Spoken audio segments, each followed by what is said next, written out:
Angel is one of the economists from the World Bank. We are gathered here again for this 22nd edition of the Malawi Economic Monitor. It's a biannual, like I was just talking about. Do tell us about this one, titled Getting Reforms Right. What is it encompassing this time around? No, thank you very much, Alex, and really appreciate everyone's interest in this. So this report comes at a really critical time. We are now 5 months into a new government. We're approaching a new budget, and the focus is really about how can we address what is still a very critical, a very tough economic situation in the country. Inflation is going down a little bit, but it remains high, and we see that for the fourth year in a row, average incomes have gone down. So the report focuses on what some of the underlying drivers are, but also how to make sure that the reforms that this government is moving forward on revenues, on cutting expenditures, on restructuring domestic debt, can actually be implemented consistently, can be brought forward to a point where the economy really begins to stabilize and the lives of the average Malawian improves. The second part, we have a special chapter this time focused really on how Malawi can turn around its export fortunes. We've seen over the last decades exports have been declining, and the focus is really on what can be done to make sure that this country can grow through exports.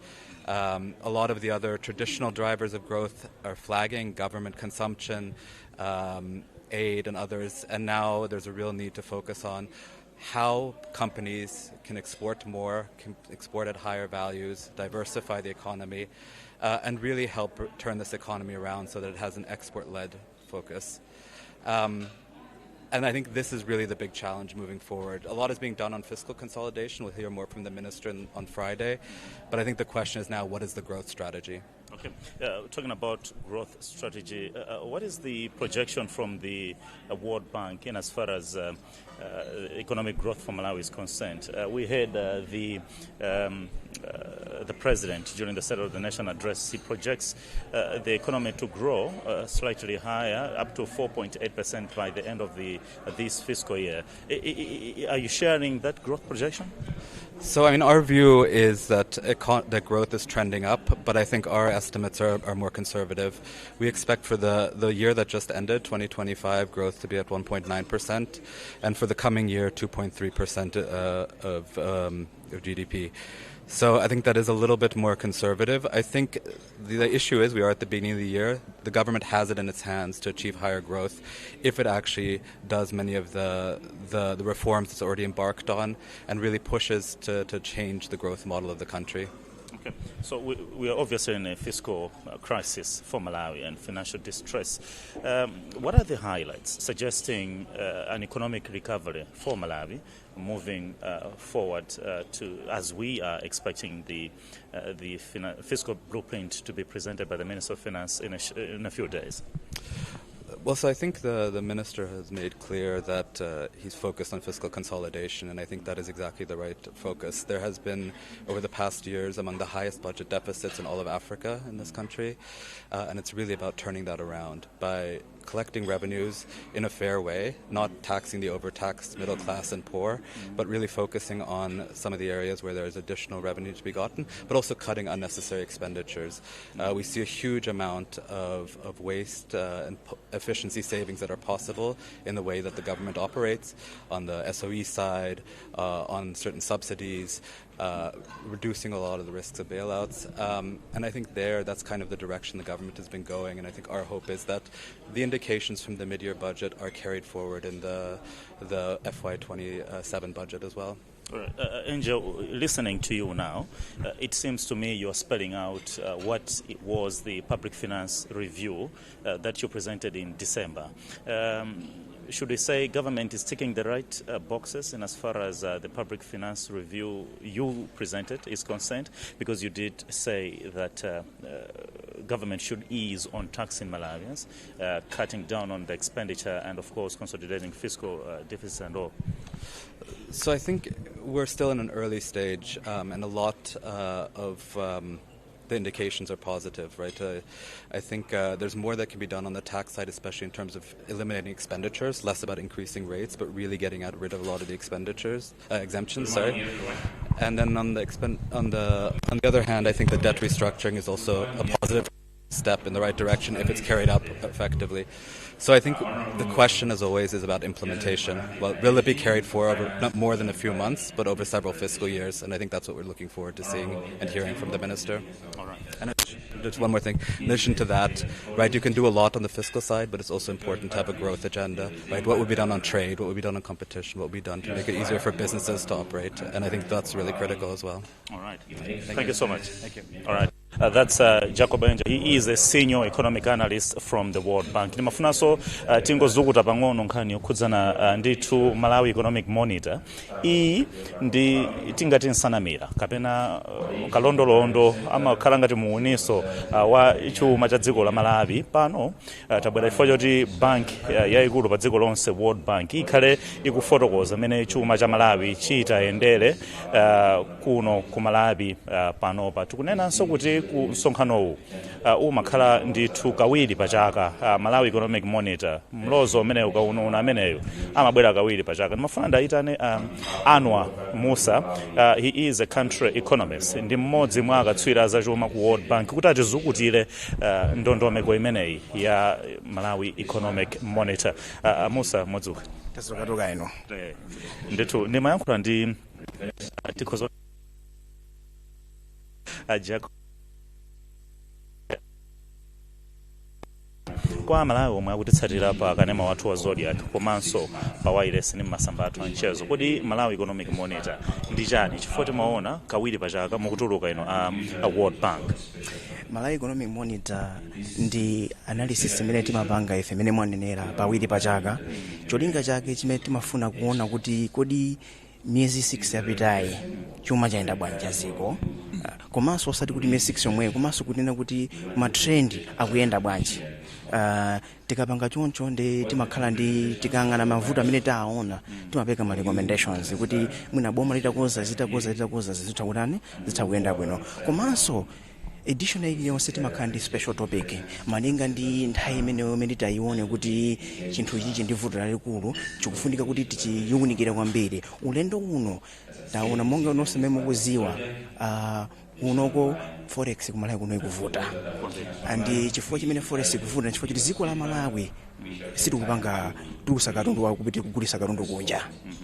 So topic ya special imene tayitalikisa mu ulendo uno ndikuyang'ana kodi boma olu Malawi ingatani kuti ionesese kuti boma lamba olu maziko la Malawi amana kugulisa kwambiri katundu kunja. Ncholinga kuti boma lingamene kutolera kukhala ndi FX ndikuthandiza kuti chuma cha dziko ya Malawi chikule. Chapa.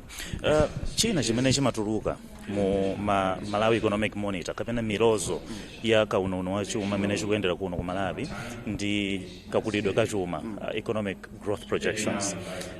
Ndili kasa papa timaona State of the Nation Address ya President amanena kuti chuma chichoka pa 2.7 kukwera mpaka na pa 3.8% mpaka na pa 4.9.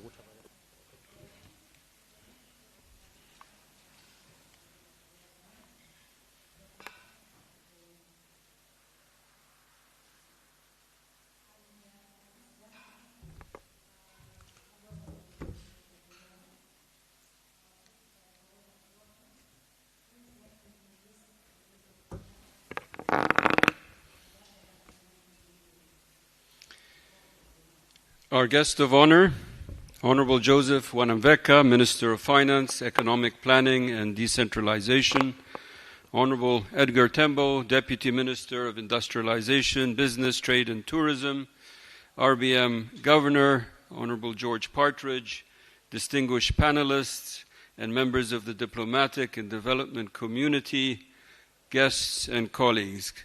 Good morning, Wazuka Bwanji, and welcome to the launch of the 22nd edition of our Malawi Economic Monitor entitled Getting Reforms Right, and which includes a special topic focusing on the important agenda of reversing Malawi's export decline. The publication, as mentioned by Henry, is a biannual monitor, as we affectionately call it, the MEM, aims to inform public opinion and inform public policy making in Malawi with updated economic analysis on macro-fiscal trends and salient development topics. Allow me at the outset, on behalf of the World Bank Group, to thank our guest of honor Honorable Minister Joseph Wanamveka, for taking the time to grace us with his presence today. We know, Honorable, it's an extremely busy time this week in the lead up to the presentation of the government's budget on Friday, and we truly appreciate your valuable participation. On this occasion, I'd also like to extend my thanks to Honorable Edgar Tembo and also to the RBM Governor for their readiness to participate as well and to speak to some of the topics covered by this edition of the MEM.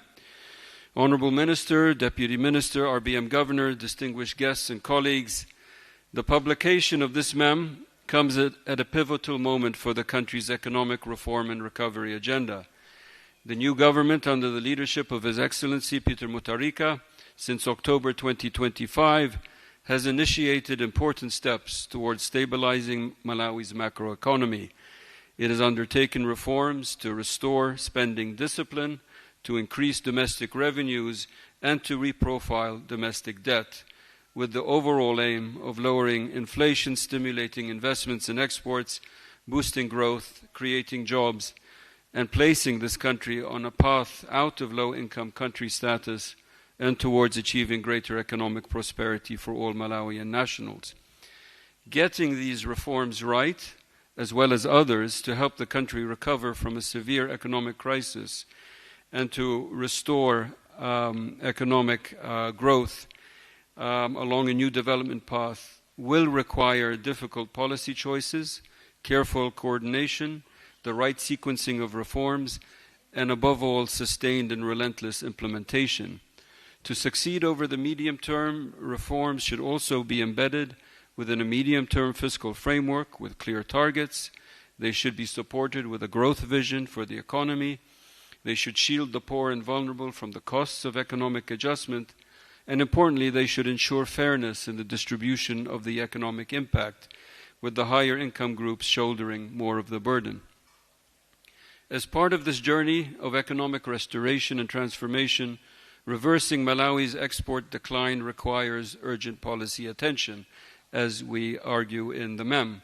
Exports have become less diversified, with the number of products exported falling from around 1,070 in 2010 to 634 in 2024. Borders are still thick due to non-tariff barriers, complex licensing, and corridor inefficiencies. New exporters face low survival rates and high churn. On average, only 5.8% of new exporters survive into their third year. Put simply, Malawi needs more firms exporting more products to more markets and staying in those markets. In the MEM, we have included a full range of policy recommendations to help increase and diversify Malawi's exports. Honorable Minister, Honorable Deputy Minister, RBM Governor, distinguished guests and colleagues, the World Bank Group remains ready with other development partners to support this economic reform, recovery, and transformation through ongoing financing, policy dialogue, analytics, technical assistance, and real-time implementation support. Our teams are engaged across a range of development agendas, including fiscal governance, public financial management, procurement, decentralization, financial sector development, entrepreneurship, skills development, and social protection, amongst others, to help accelerate development progress in Malawi.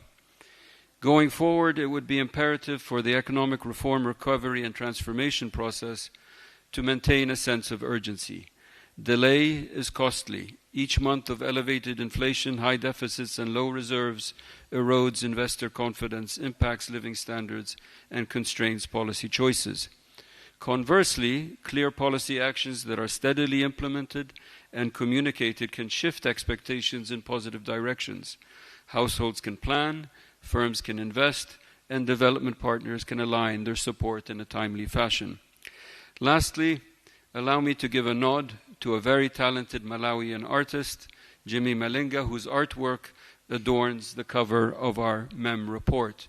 We are grateful for his kindness in allowing us to showcase his talent and pay tribute to his creativity, his originality, and resourcefulness. With these few opening remarks, I welcome you all again to our event.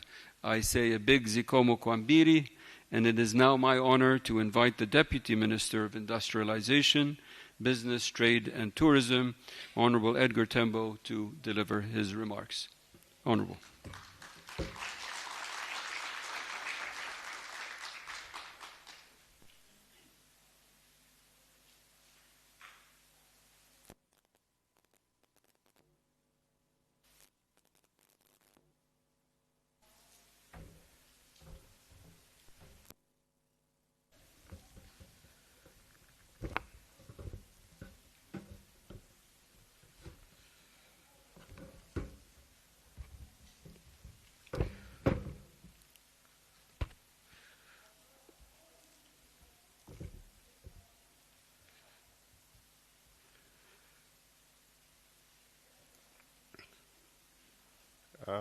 Right Honorable Joseph Machola Mwanamfeka, Minister of Finance, Economic Planning and Decentralization,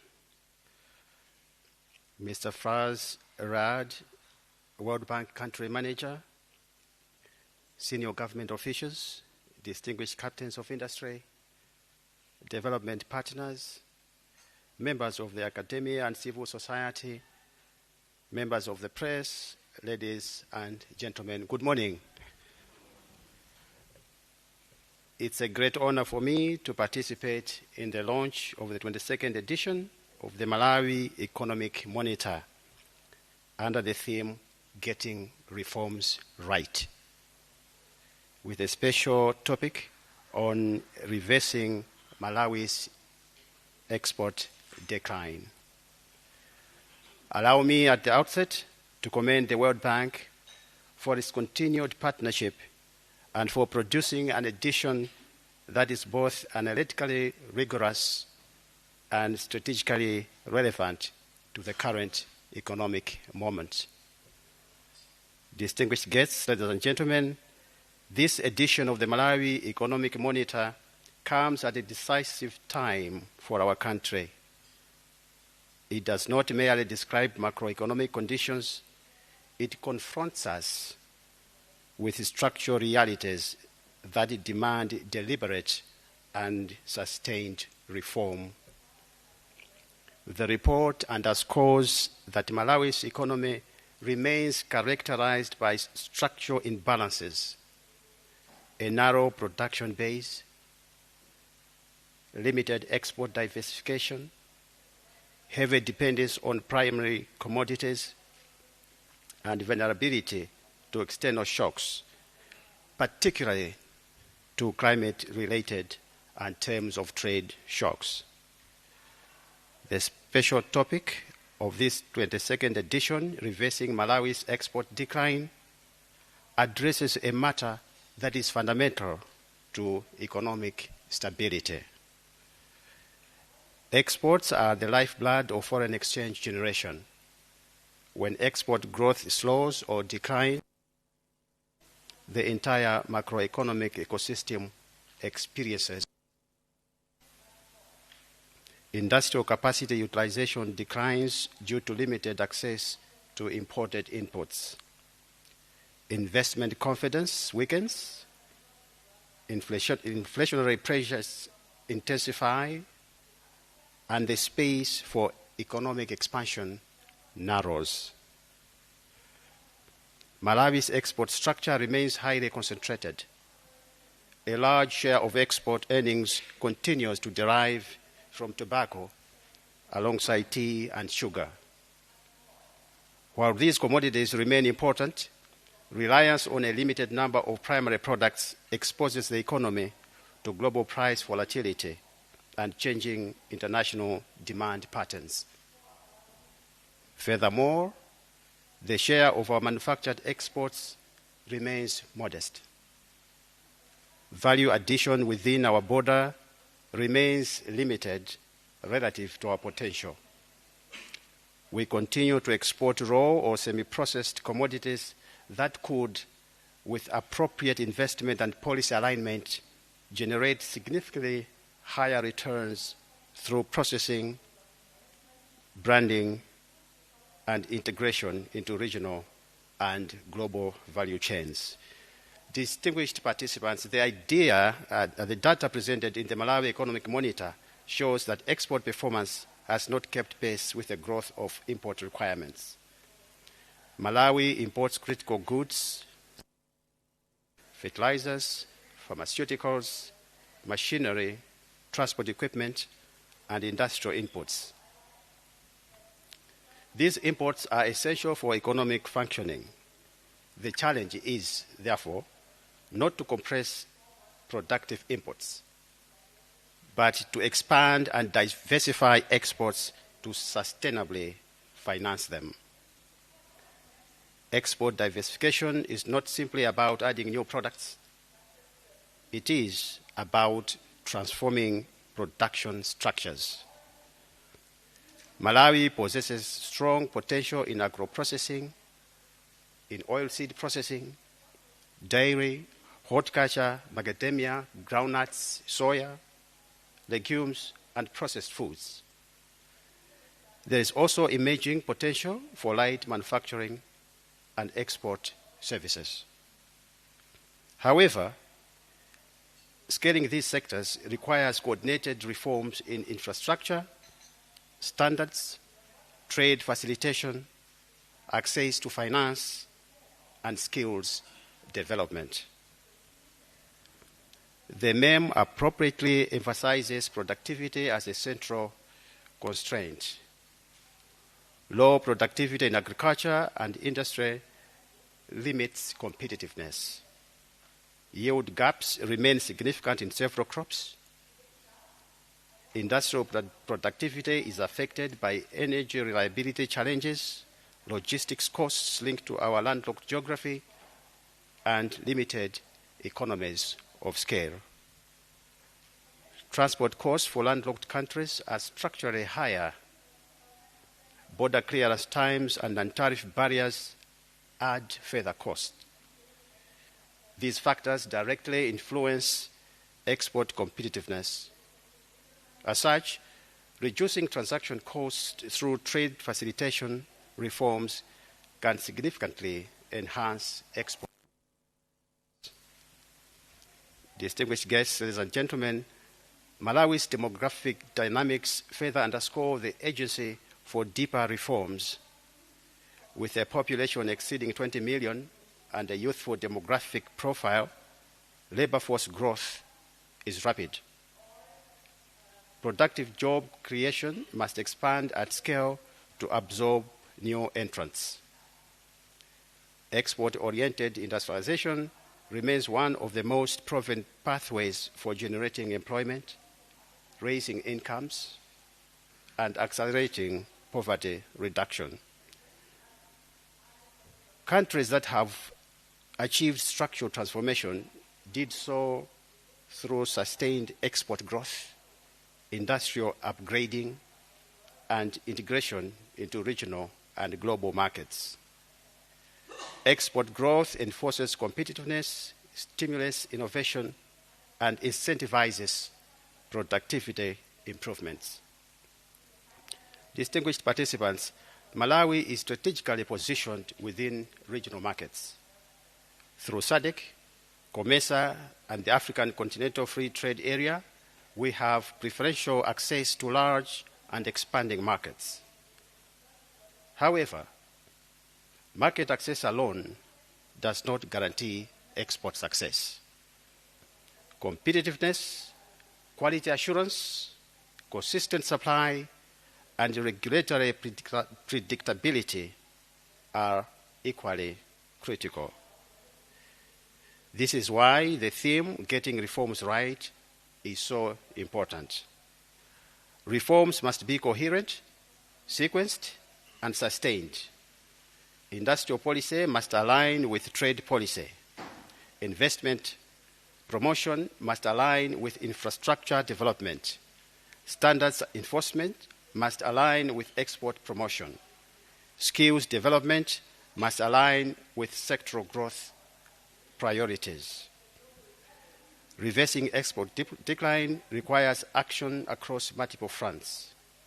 It is for this reason that we are coordinating efforts to strengthen value chain coordination to reduce fragmentation and improve aggregation. Enhance quality infrastructure to meet sanitary, phytosanitary, and technical standards. Improve access to trade finance, particularly for small and medium enterprises. Expand industrial infrastructure, including industrial parks and special economic zones. Promote export-ready firms through targeted support and market intelligence. Digitalize trade procedures to reduce administrative burdens and clearance times. Distinguished participants, this 22nd edition of the Malawi Economic Monitor serves as both a diagnostic instrument and a reform compass. It reminds us that macroeconomic stability cannot be divorced from structural transformation.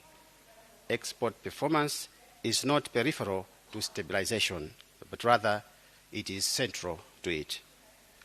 An economy that earns sufficient foreign exchange through diversified exports is more resilient to shocks. It maintains higher industrial capacity utilization, it supports investor confidence, it sustains employment growth, and it stabilizes expectations. Reversing export decline, therefore, strengthened economic resilience at its very foundation. As the ministry responsible for industrialization, business development, and trade, we are committed to advancing an export-led transformation agenda consistent with Malawi 2063, an agenda anchored in value addition, industrial competitiveness, private sector dynamism, and regional integration. But the success of whatever reform we initiate and undertake depends on collective ownership. Government, the private sector, development partners, and financial institutions must all act in coordinated partnership. Ladies and gentlemen, the 22nd edition of the Malawi Economic Monitor challenges us not to merely acknowledge structural constraints, but to address them decisively. It challenges us to move from episodic growth to sustained transformation. It challenges us to convert potential into productivity and productivity into prosperity. Let us therefore treat today's analysis not as an academic exercise, but as a call to disciplined implementation of reforms. With the right reforms, properly sequenced and sustained, Malawi can reverse export decline. Malawi can strengthen resilience. Malawi can restore confidence and build a competitive and diversified economy. I thank you for your attention, and at this juncture, may I have the honor to invite the Right Honorable Minister of Finance, Joseph Matiola Mwanaveka, to come forward and address us. Thank you.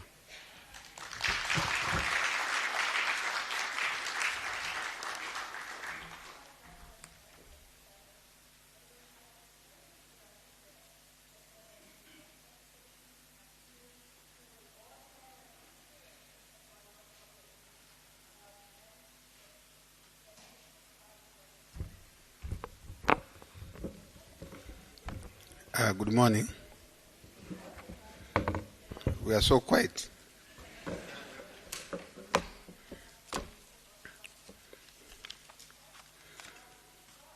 Allow me to recognize the presence of the Deputy Minister of Industrialization, Business, Trade and Tourism, Honorable Edgar Tembo, the Secretary of Treasury, who is supposed to be here, but I'm told he will not be joining us, Governor of the Reserve Bank of Malawi, Dr.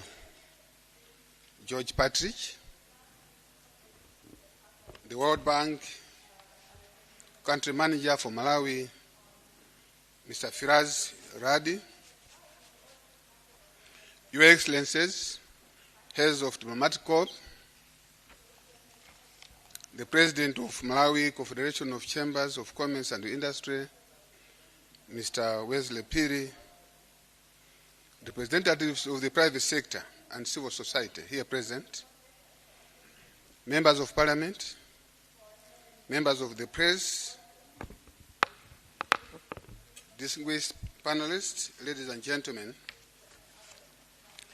At the outset, allow me to express my sincere appreciation and gratitude for the honor that has been bestowed on me by the World Bank to preside over the launch of the 22nd edition of the Malawi Economic Monitor report here at BICC.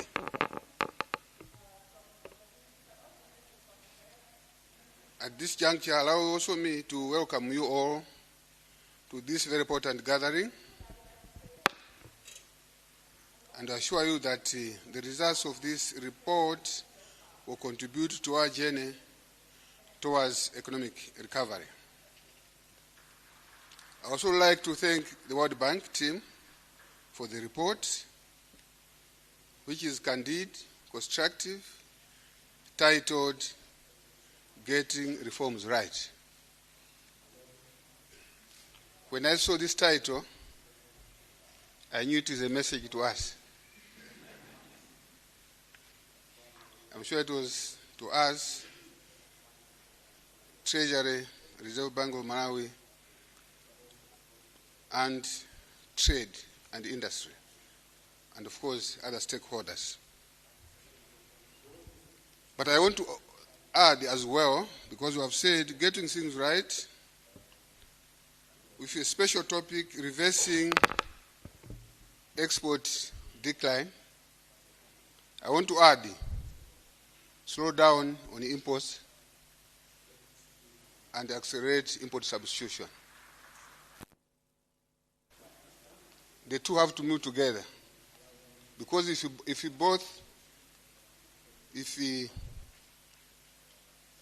we don't address issue of import substitution, if we don't slow down on imports, we will still have challenges.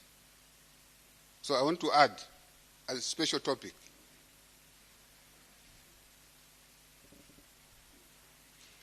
This report comes at a defining moment when Malawi is turning a reform agenda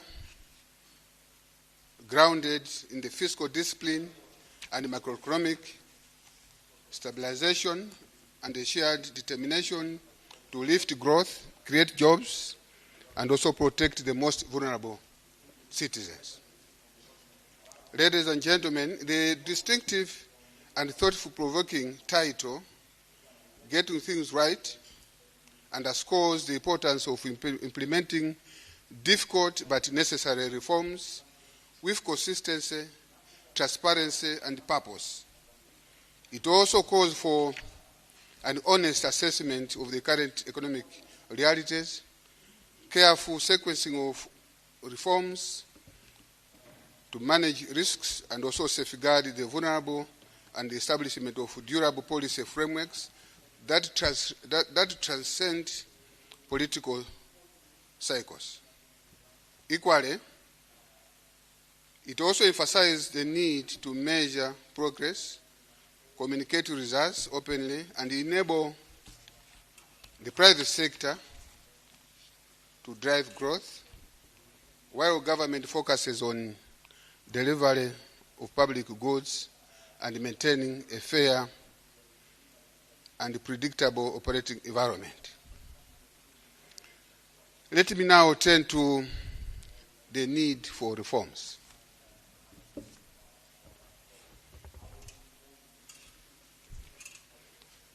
I'm sure we all agree that it's time that we need to reform.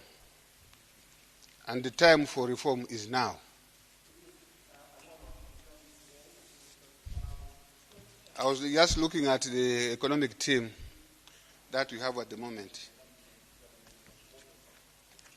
The governor of the Reserve Bank of Malawi, who has been twice at the Reserve Bank, He has been in the private sector, leading one of the big banks. And Press Corporation, that was also one of the strongest private sector institutions. You have the Minister of Trade and Industry, Mr. Itai, and his deputy, Mr. Edgar Tembo, also from the private sector. I have also tested both sides. I've been in the private sector. I've been at the Reserve Bank of Malawi together with the governor. I've also been in the private sector. I've been also a civil servant. I've also been in trade. I've been in agriculture. I've been now in finance. I don't think we have an excuse. I don't think we have an excuse. And I want to tell you also that with the team that we have, I'm sure you will be happy to hear the discussion that we have when discussing with the governor, Mr. Itai, on how we want to deal with the reforms now. It tells us that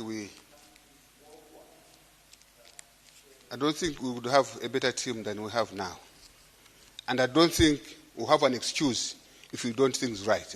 If we don't do things right. And the time is now. Let me also indicate that actually I was reading the Article 4 that was done a few years ago, and the Malawi government had failed to meet what was in the Article 4. The Article 4, this is by IMF, and I'm sure together with the World Bank. They were talking about the need to cut expenditure. It talked about the need to improve on the mobilization of revenue. It talked about the need to realign or to make sure that we have adequate reserves at the Reserve Bank of Malawi. It talked about the need to have cost-reflective pricing of our utilities.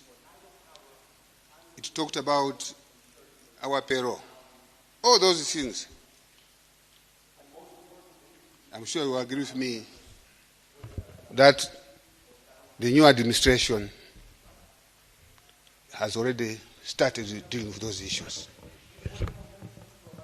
And I want to also assure the audience that we are determined to turn around this economy. I think the time for Fiore, I think it's now, I'm looking at myself. When we started, I think we started the ECAMA, Economic Association of Malawi, together with W.T. Banda, I'm sure now Dr. Chirima of World Bank. We started that. When we have been talking all these issues, the need for us to increase exports.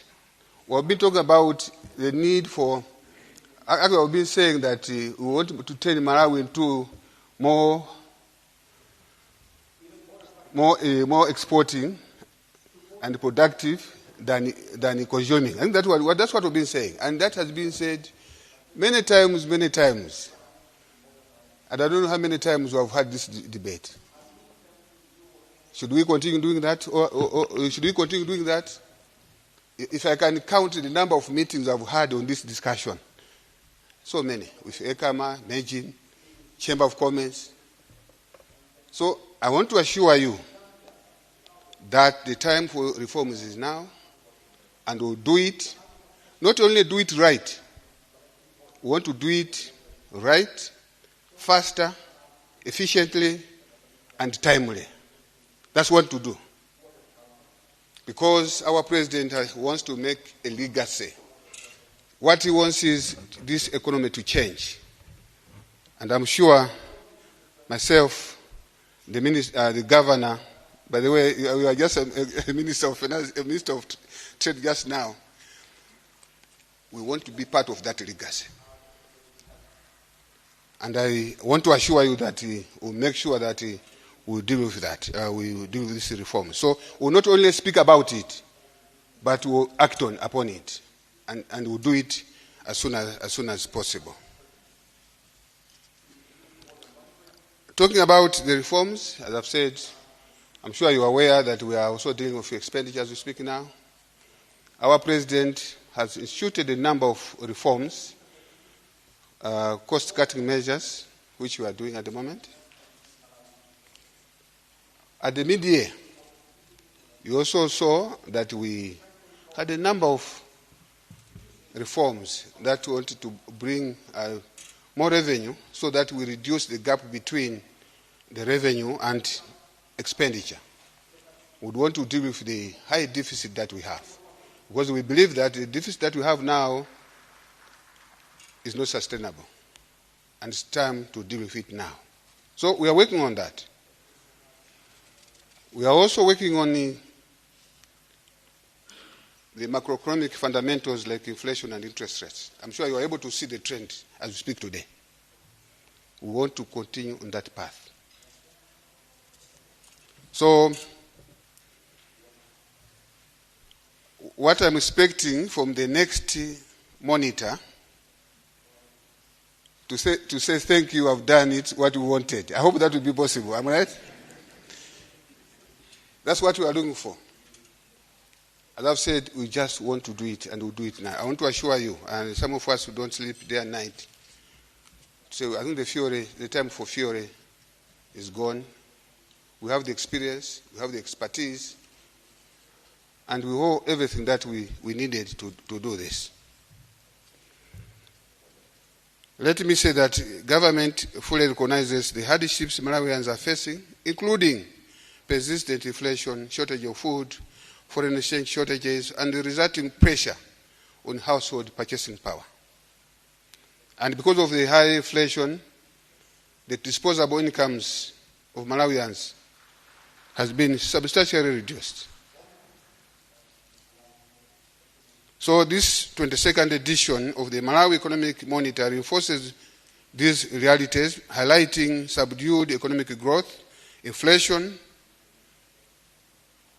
that despite easing from 32.2% in 2024 to about 20.7% in 2026, well, this is where we want to be,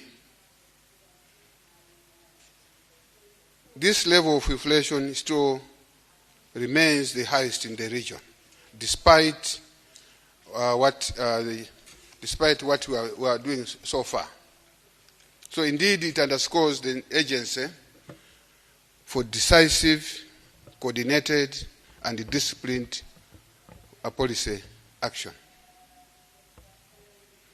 Distinguished ladies and gentlemen, fiscal pressures have further compounded these challenges.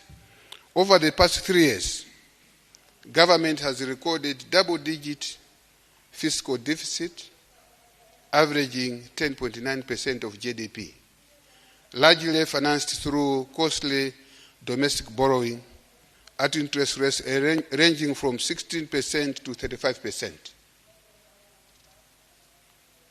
At 35%, who can borrow and make money? It's almost caterpillar. Obviously, we need to deal with this elephant in the room.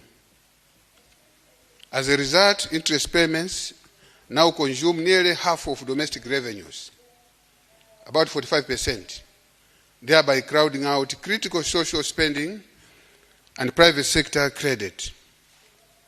These dynamics make fiscal consolidation not a merely desirable, but an essential step towards restoring macroeconomic stability and safeguarding sustainable growth.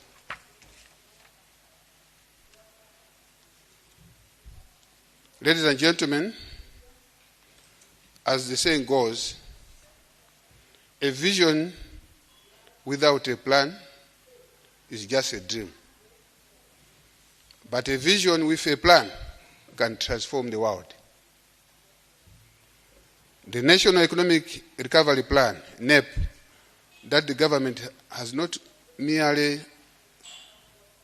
adopted as a document, it is also a roadmap and a blueprint and a call to action anchored on fiscal consolidation. The plan outlines a comprehensive reform agenda already underway, including strengthened domestic revenue mobilization, expenditure control measures, and an advanced debt restructuring strategy aimed at restoring debt sustainability. In addition, in October 2025, government boldly reinstated the automatic pricing mechanism for fuel, ending the prolonged price controls and eliminating fuel shortages. Distinguished ladies and gentlemen, concurrently, progress has been made in debt operations with declining borrowing costs and ongoing plans to reprofile domestic debt to restore credit access to the private sector. I would like to inform you that because of the measures that we have put in place, now we are trying as much as possible to take cheaper funds. We want to make sure that we take cheaper funds, and we'll do that. And we'll make sure that we want to make sure that we also make sure that the financial institutions, non-bank financial institutions, they need now go back and lend to the private sector. Because that's where development can take place. The money that you give us is purely for consumption. We want money to go to the private sector, and we'll do that. And I'm sure you have already seen, actually, a number of companies that have told us, they are surprised now that banks are coming to them to ask them if they want to borrow. They're doing that. And we're excited with that. And we'll make sure that, I'm sure you have been following what has been happening. Actually, interest rates are coming down. We had a 91-day treasury bill that was at 20%, now it's at 12%, as we speak now. The 182, it was about 26, is now, I think as of yesterday, it was 18. We'll do that. And I also want to say this, that we know our debt is costly, and I'm sure we want to find a way to buy back that expensive debt. We want to buy it back. That's the only way we can do it, because we want to make sure that our debt is sustainable.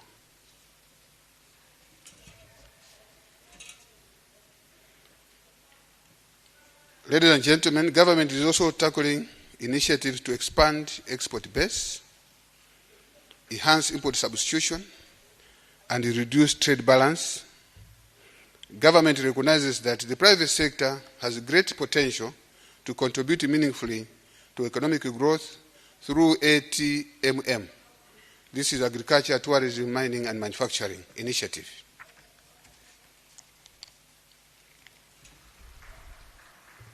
Without preempting my budget, I want to say this report has come at the right time. It has come to a time that we are doing exactly that. You will see more incentives for exports. You will see measures or policies to ensure that we slow down on imports, particularly those commodities that we can easily produce in Malawi. We have to do that, because that's the only way we can improve on manufacturing and value addition, and also make sure that the money goes to the private sector, and we'll ensure that happens. So I want to congratulate the World Bank for coming out of this title. As I've said, we are looking for now the next one. You should be saying, yes, we have been talking about this, now we have the results. Collectively, these measures represent critical building blocks for restoring confidence enabling households to plan, business to invest, and financing to be secured on more sustainable terms. Where are we going? Distinguished ladies and gentlemen, focusing on 2026-2027 national budget will advance the reform agenda, reinforcing fiscal discipline, and setting a credible medium-term path toward a primary balance consistent with debt stabilization. This will be underpinned by realistic revenue projections, restrained recurrent spending, and strengthened public investment management through tighter project selection criteria. On the revenue front, government will also enhance efficiency and compliance through measures such as advanced electronic invoicing and the digitalization of non-tax revenue collection systems by using point-of-sale machines, amongst others.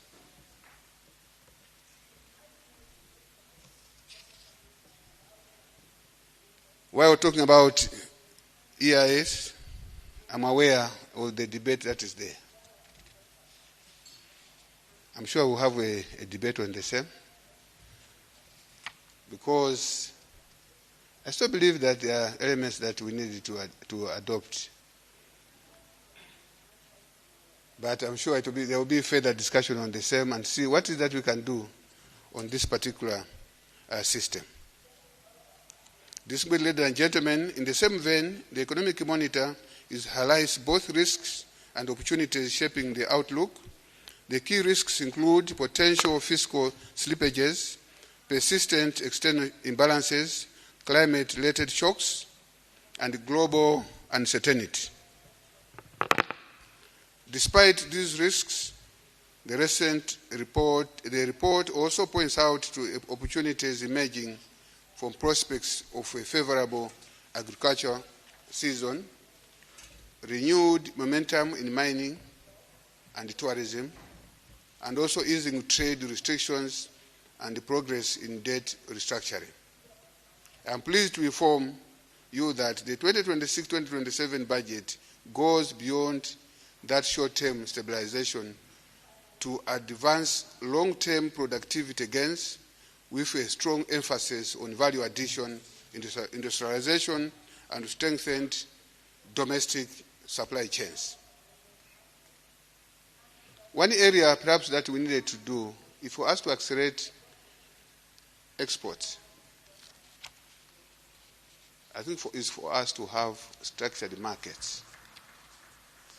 We only have structured markets for tobacco, but we are losing a lot. Most of our passes, I'm talking about cotton, groundnuts, soya, we are losing a lot on that one. So you also see us advancing structured markets. We had them there before. We had commodities exchange. We had warehouse receipts before. I think it's high time that we need to do that. Otherwise, we'll continue to lose our commodities without getting any foreign exchange. We also want to find a way of slowing down of exports of non-value-added goods and services. We want to make sure that we export only value-added, and we'll find a way of incentivizing value addition. And if indeed you want to export raw material and processed, we'll give you an incentive not to export raw. We'll give you an incentive to do value addition, and that will anchor part of our budget. I'm just saying this because it's very important. When you see there, and I will be able to explain why we are doing certain things, we cannot continue sending our pigeon peas when we can have a number of products, including down, soya, so many products that can come from soya, but we just send our soya raw. I think the time has come. That has to change. If you are to be talking about value addition.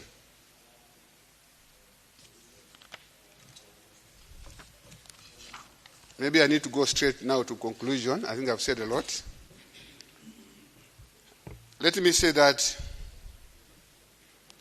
as the great philosopher Aristotle once said, what we have learned to do, we learn by doing it. Now, I think, as I've said, we'll be doing it. The time for fury is gone. We have learned, I've seen papers, presentations, and I'm sure we'll have more presentation today. But for how long are we going to do that? I think the time for action. And I'm sure my colleague, the governor, the minister the deputy minister and the team, we all agree that we need to take action and take it now. As for the new administration, we have already started implementing the reforms, and we commit to carefully sequence, manage short-term, medium, and long-term reforms, and work closely with all relevant stakeholders, including the cooperating partners, in getting this reform agenda properly. And also, let me recognize the support we are getting from the donors. Almost all donors that we have met, including the World Bank, they are supporting us on this agenda. And I want you have to work with us for this agenda to be achieved. We need each and every stakeholder here. As our president says, some measures will be painful, but for a reason. I've always given an example for cancer. Times a doctor will remove the leg if it's cancerous, and to avoid it spreading, they will cut. That's not a nice thing, but it's to protect. So similarly, we also will take those stance,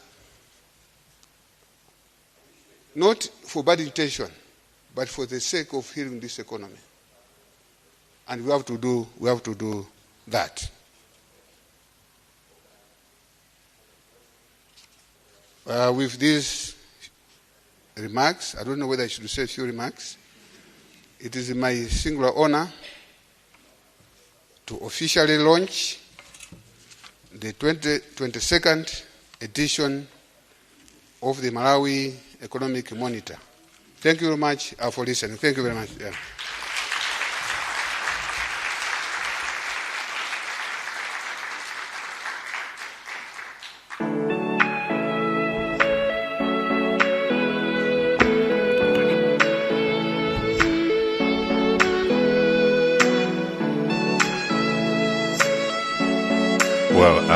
Getting reforms right. So we get into the second session of our presentations this morning. So we'll have two presentations. One is on the macroeconomic outlook, and the second part is going to be on the special topic of reversing Malawi's export decline. So the first part is going to be presented by our country economist, Anwar Musa, and the second part is going to be presented by our senior country economist, Jakob Engel.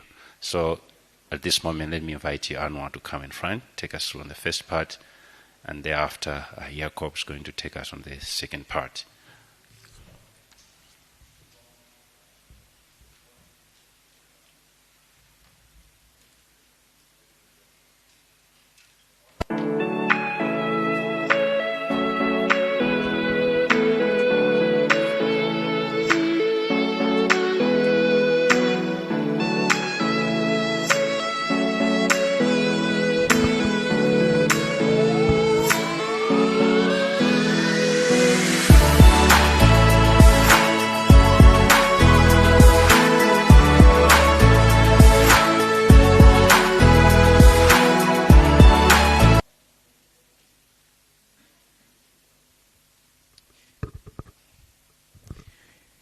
The Honorable Minister of Finance, Economic Planning and Decentralization, Joseph Manaveka, Honorable Deputy Minister of Industrialization, Business, Tourism, Trade and Tourism, Edgar Tembo, the Central Bank Governor, Dr. George Partridge, Excellencies, Heads of Missions and Representative of Diplomatic Community, Senior Government Officials, Business Captains, CSOs, ladies and gentlemen, good morning. Thank you for joining us this morning. It is a pleasure to present the second edition of our Economic Monitor.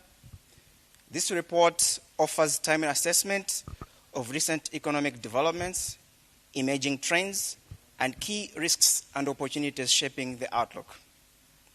Our aim, as always, is to provide a clear and evidence-based picture of where the economy stands and what it means for policy going forward.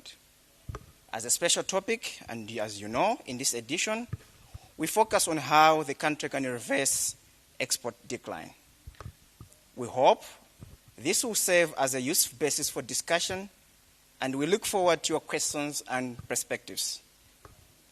As Henry mentioned, I will start with economic developments, looking at all the four sectors of the economy: the real sector, the monetary sector, external sector, and the monetary sector.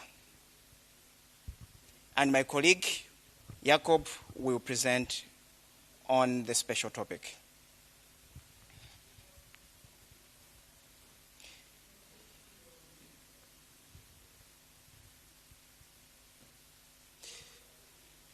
Allow me to start with economic developments.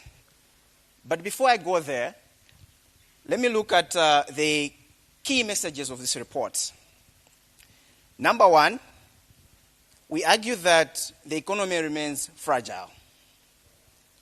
Economic fundamentals remain weak and worsened significantly in the run-up to the elections. Fiscal and external imbalances are large and unsustainable. The country remains in debt distress since 2022. Inflation is high. Food insecurity remains pervasive. Number two, we recognize that the government is taking meaningful measures to address these imbalances. However, it will be critical that the government stays the course to continue with the reforms, expenditure rationalization, increasing revenues, restore debt sustainability, and reduce inflation to safeguard household incomes. We have seen this before, where governments announce, for example, austerity measures that are implemented for a month or two, and then you see a silent abandonment. We hope this time around is different.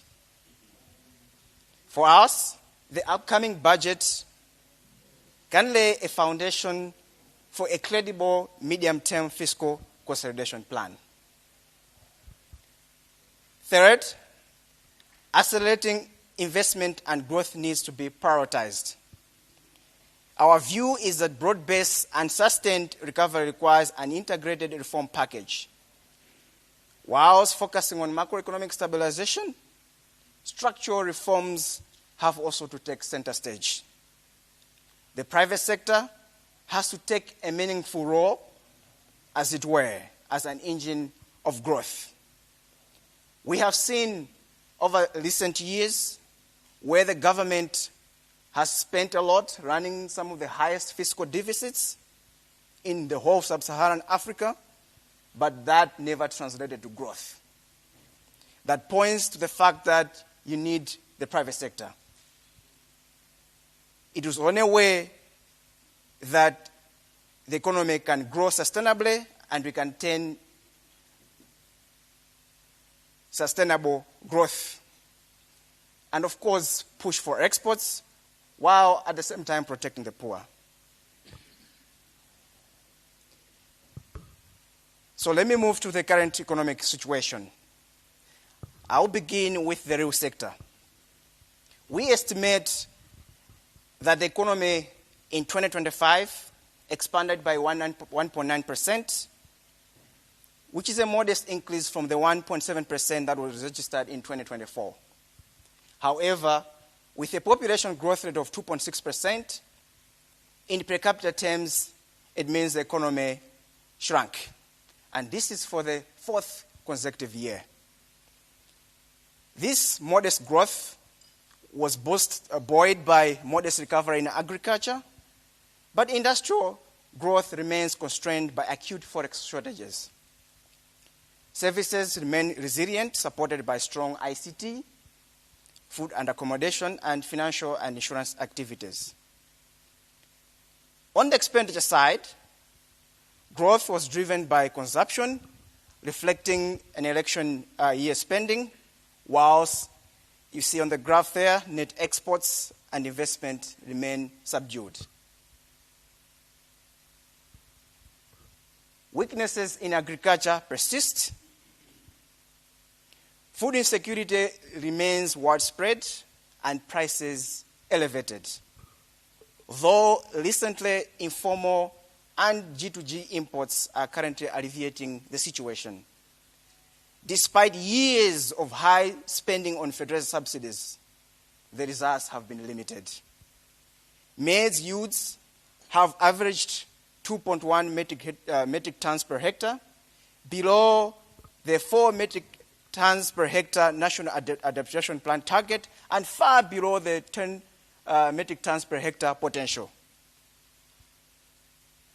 This is because of import delivery delays, poor targeting, lack of technological adoption, and you can see here there's no correlation between high spending on the subsidy and maize output.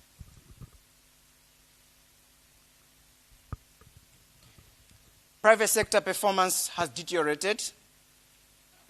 A recent survey, our new enterprise survey, points to several bottlenecks.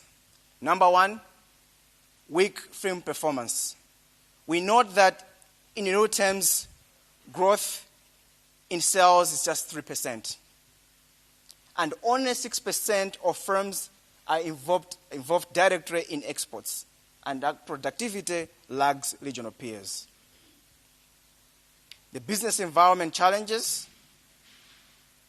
high operating costs, limited access to credit, policy uncertainty, and of course, a strong competition from informal sector that constrain the expansion of firms. And there are also governance and regulatory weaknesses, including corruption, especially in the issuance of permits and tax interactions, manual systems, and weak oversight that all undermine investor confidence. You can see on that chart where Malawi is compared to the sub-Saharan African averages. Corruption in Malawi, I cited, one of the highest bottlenecks. And therefore, improvements in regulation, digitalization, and macroeconomic stability are essential. Then we move to the labor market. A new NSO labor force survey also highlights severe structural weaknesses. One, there is severe underutilization despite a high population growth, as only 38.8% of working age adults are employed, and actually just about 10% are in formal wage employment. There are too few formal jobs for too many labor market entrants. Each year, 270,000 people enter the workforce, but compete for only 40,000 formal sector jobs.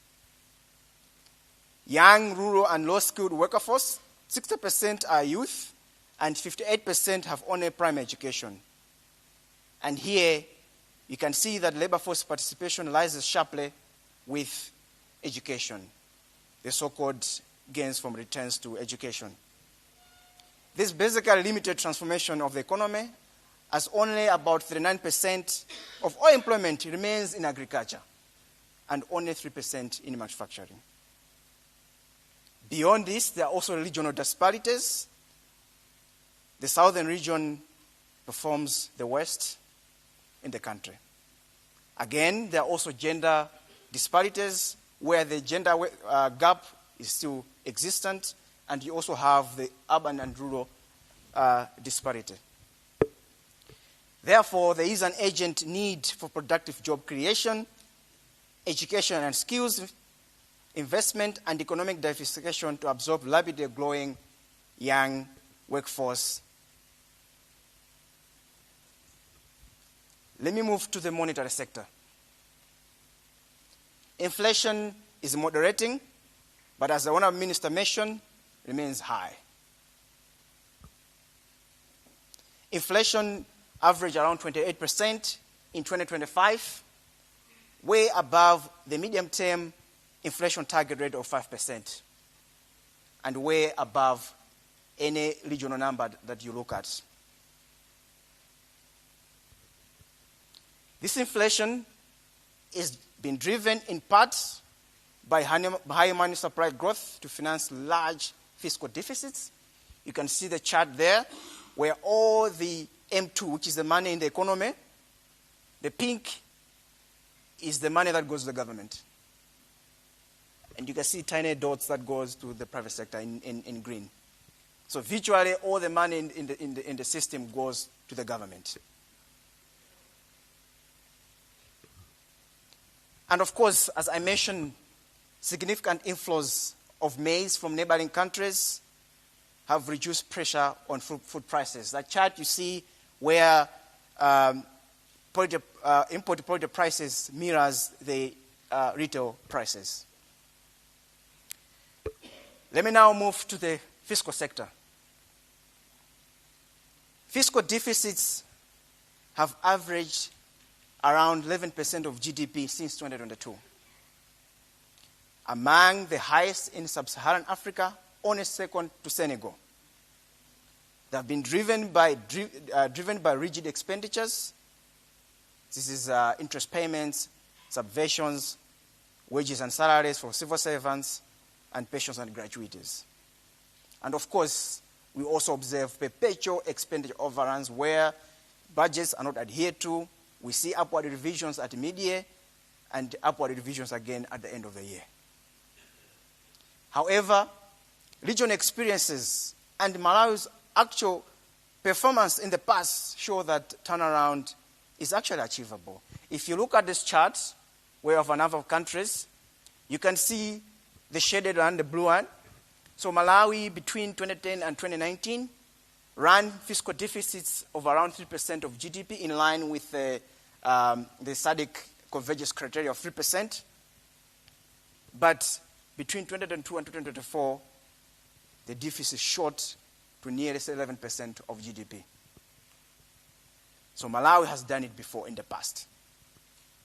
And also, if you look at peers, some countries on that chart, you can see that they were also running higher deficits between 2010 and 2019, higher than Malawi, but have recently managed to consolidate public finances. But again, a case in point, we have also seen that the government, particularly in the last quarter of the year, they were able to consolidate public finances to the extent that they were able to run primary surpluses. However, there are two new fiscal unknowns. One, your free secondary school education. It supports equity, but it has to be managed well given the fiscal challenges. Number two, you have the CDF reform where government wants to give each constituency 5 billion kwacha. It can increase local accountability and improve service delivery, but implementation will be critical. These high fiscal deficits have been financed predominantly with high-cost domestic borrowing, as the minister alluded to.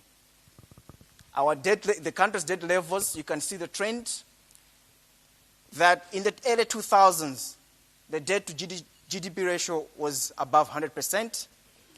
With the initiatives of multilateral debt relief in the early 2000s, and which concluded in 2006, Malawi received a debt relief in 2006.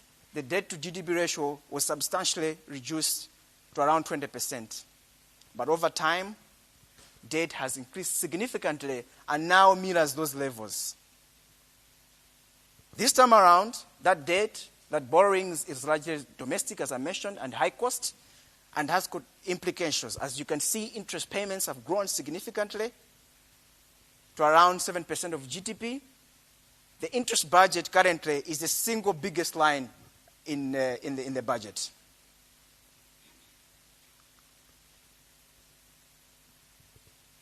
Another dimension is that the government recently has been borrowing, of course, from the financial sector.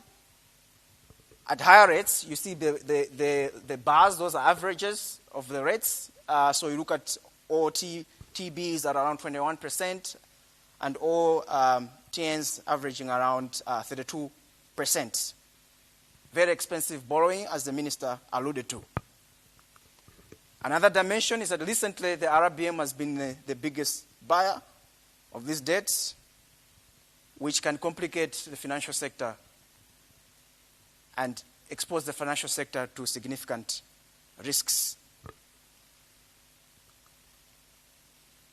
And now we come to a point where we say, as the minister mentioned, why is it that we need domestic debt restructuring? There is no choice. The government is spending a lot, as I said, nearly half of all domestic revenues go to servicing debt, interest. And of course, there's a huge bank exposure. If government continued this way, the result would be a disorderly default. And therefore, a well-designed domestic debt profiling is important, and we see that government has already started to move in that direction. It will help the government ease cash flow pressures, restore sustainability, and, of course, protect financial sustainability. However, doing a domestic debt restructuring alone is not enough. It has to be paired with a macro stabilization policy that apply transparent and rules-based terms and secure broad-based participation while protecting short-term instruments to preserve market functioning. At the same time, you don't want the banking system to collapse, and therefore you need to ensure financial stability by calibrating burden sharing and the central bank regulatory support and enhance mechanisms that will ensure that there's resilience, such as maturity extensions, coupon adjustments, and of course looking at escape clauses, the so-called disaster contingency clauses. Let me move to the external sector. The current account deficit continues to worsen. We estimate that the current account deficit widened to 16% of GDP in 2024, driven, of course, by weak exports and rising imports. These issues will be talked more, and as the Deputy Minister of Trade, we recognize these issues, and my colleague Jacob Engel will talk about this more when it comes. Structural trade imbalances, where imports exceed exports by 2.5 times, you can see on the chart. The top line, pink, that's total imports, and the green one, those are exports. There's a wide gap between those two. And as I said, structurally, we are only looking at the yellow, which is tobacco, as our major export. No diversification. And of course, these structural issues are also impeded by other problems, policy issues. For example, there's distortions in the FX market. Currently, the premium is around 140%. And of course, the surrender requirement that was at 30% and has been reduced to 25%, that in a way acts as an implicit tax on exporters. You are telling an exporter to be selling dollars cheaply when they could have gotten a higher rate, but those that import are getting cheaper dollars. It's proving to be distortionary and encourages informal channels and reduces FX availability. In the end, reserves remain low, and these policy measures that the central bank has implemented has not shored up reserves.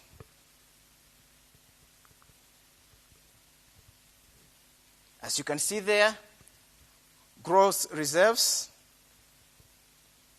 are slightly gross reserves. When you compare, you look at net international reserves are negative, meaning that Malawi is indebted to the rest of the world. What is the outlook? How do we see the economy going forward as a bank? You have seen these charts. If you have come to our launches, you have seen it too often. But it basically summarizes the sort of imbalances that the economy in Malawi faces and how reinforcing these imbalances are. But let me start looking at how we, as a bank, look at the economy in 2026. We project that the economy is going to grow by 2.3% in 2026. And we project that inflation will continue to moderate and average around 22% in 2026. As I said, government has already taken initiatives to deal with the imbalances you see in this picture. These imbalances are interconnected. People sit in boardrooms, and when they do things, probably they don't think that whatever they're doing is sort of interconnected to something. I'll give an example. You sit in Capitol Hill, and you decide that we need to buy cars for PSs. Expensive cars. Given that government spends all its domestic revenue on rigid expenditures, it means that money that the government is using is actually borrowed money to buy that car, paying interest rates between 16 to 35%. But the car is not manufactured in Malawi. It's perhaps manufactured in Japan. You need FX to buy that car. You borrow, you cause a debt crisis. That kwacha has to chase very few FX on the market. You are causing a BOP crisis. You put pressure on the exchange rate because you have a lot of kwacha chasing very few dollars. You're putting pressure on the exchange rate. And also then putting pressure on the monetary crisis, on the monetary side. Ultimately, the country fails to grow. But again, those dollars that have been used to buy that VX could have bought some machinery that could have been used in some sort of value addition that we have been talking about. The opportunity cost is so high. And therefore, the steps that government has initially taken to strengthen expenditure controls and increase revenue collection, these are steps in the right direction. And ongoing efforts to restore debt sustainability are also steps in the right direction. But deeper challenges remain that the government has to undertake to rebalance the economy. There are these short-term measures, but structurally, there's a need to grow the economy.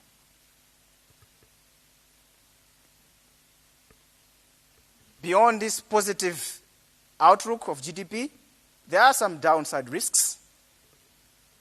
As I said, FX shortages remain unresolved. Fiscal slippages could come in. And of course, Malawi lives in a global village. There are global uncertainties. And Malawi is also vulnerable to climatic shocks. But most importantly, continued reform momentum is very critical. The start and stop attempt or push at reforms has not helped the country. What's the roadmap to recovery? Urgent actions are required to pursue 4 objectives. We look at this as 3 legs of a stool. One leg has to support restoration of macroeconomic stability. The other leg has to support the dynamism of the private sector.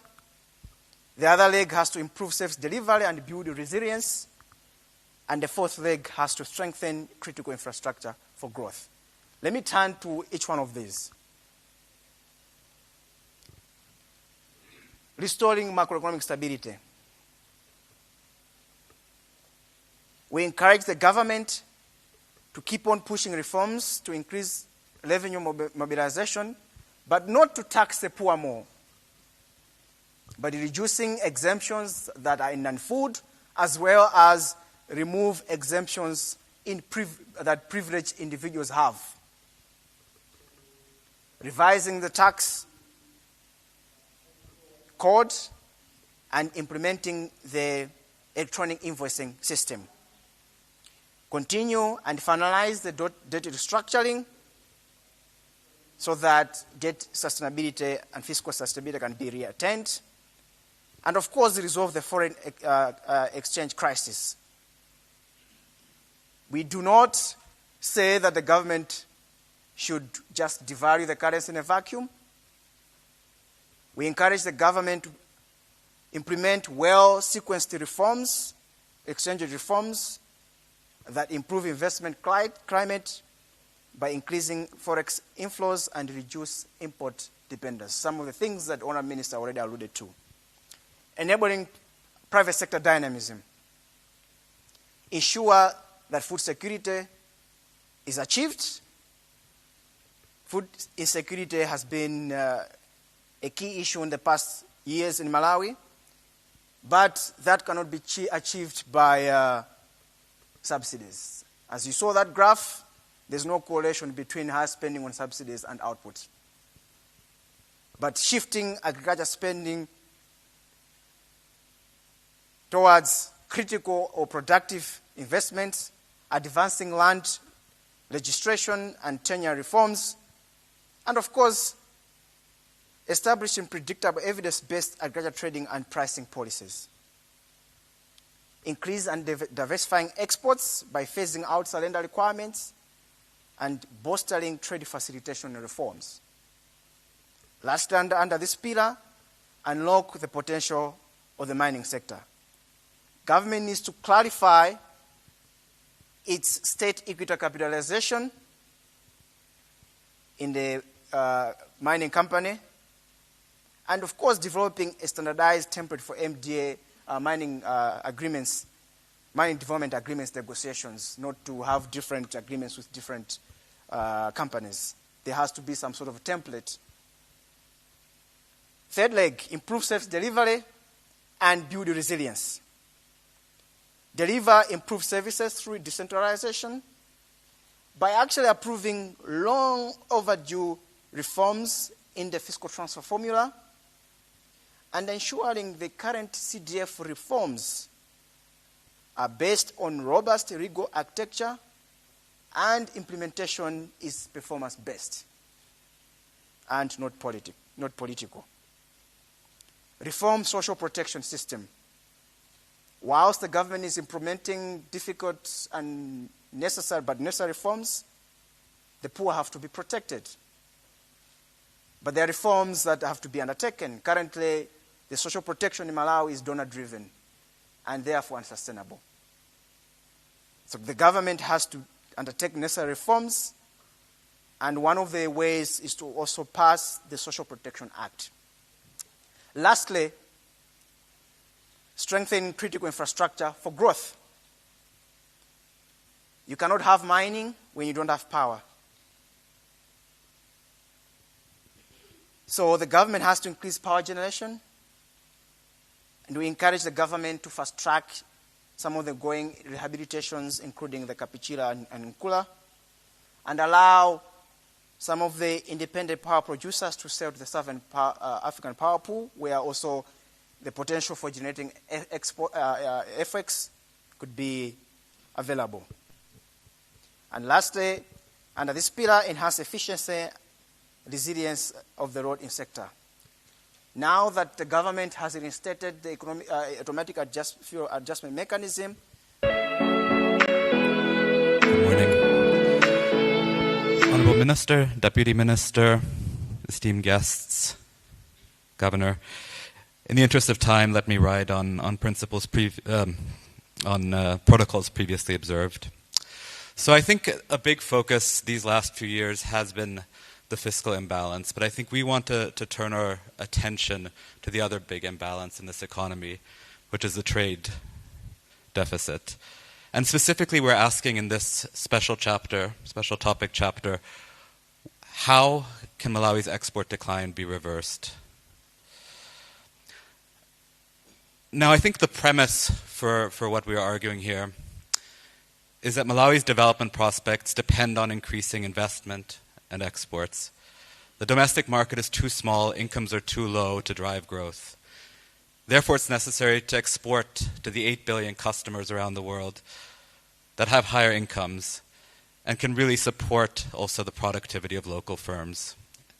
We looked at one point at how Malawi can achieve the Malawi 2063 goals. And the only way it's possible is not through more public investment, it's not through more consumption. The only way this is feasible is through a dramatic increase in investment, domestic investment, FDI, and contributing to exports.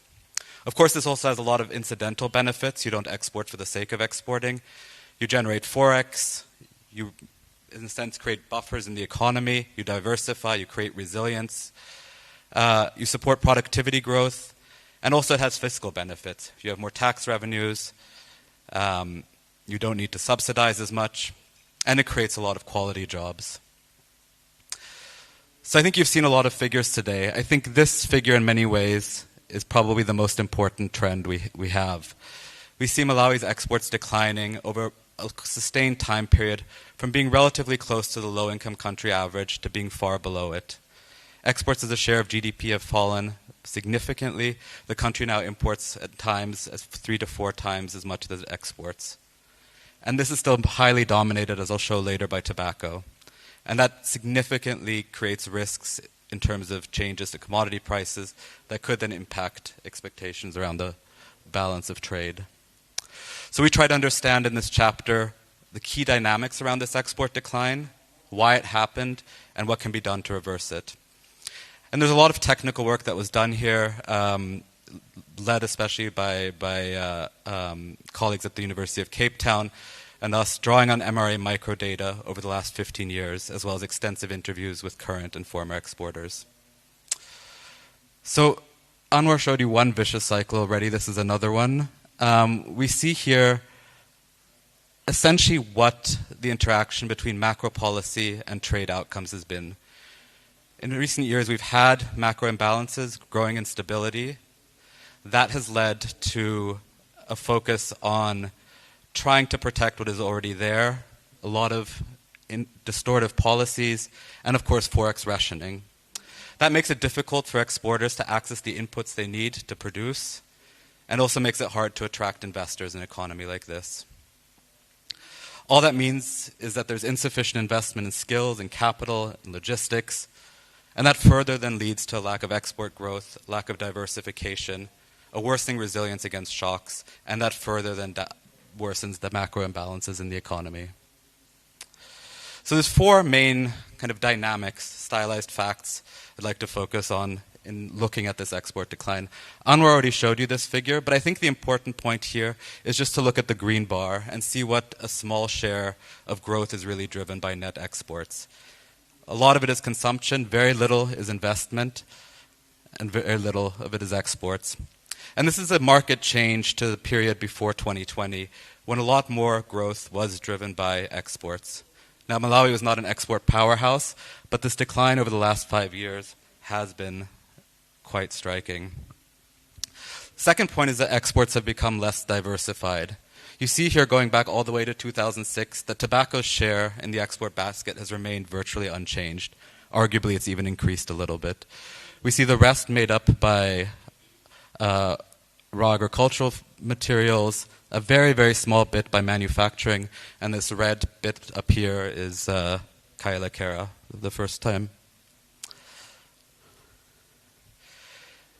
And I think more importantly in the products is how many exporters have dropped out of exporting. We see here is a steady decline in the number of exporters from around 1,000 to 700, 800. And then with the Forex crisis in 2022, a real collapse to about 600 exporters.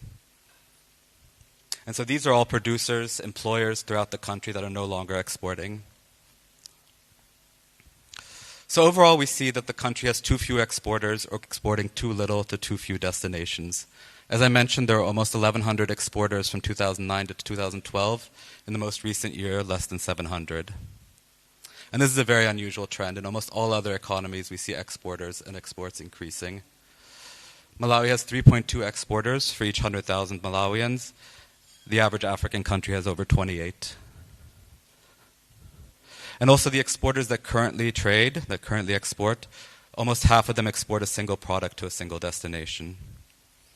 And so what does that mean in terms of their prospects? We see that exporters tend to face very low survival rates and very high rates of churn. Only 20% of new entrants, companies that just started exporting, survived into the next year. Less than 6% survive into the third year. That's about 1/3 the rate of comparator countries. And so a lot of the challenges we see in the domestic economy, access to finance, regulatory burdens, corruption, transport costs, mean that these firms can often survive, just about get by in the domestic market, but are not competitive internationally. So why is this the case? We argue, and I think we've done some modeling on this, that Malawi has essentially very thick borders. It's not talking about the geography itself, it just means basically that there's very high trade and transport costs. When you look at Malawi, it's surrounded by a very thick ring that's proportional to the trade costs, which is much larger than, for example, South Africa, Botswana, Zimbabwe, and other countries face, Zambia. And there's three main drivers of this. On the one hand, of course, there are these structural factors. It's landlocked, it's a small market, it has a colonial legacy that determined to some extent its production structure. But a lot of this has been driven by policy choices. In recent years, and really over recent decades, you have very frequent, discretionary, unpredictable import and export bans. Currently, for example, soybeans face an export ban. Under the previous government, a whole list of imports were deemed banned, as well as very complex licensing procedures and frequent regulatory changes.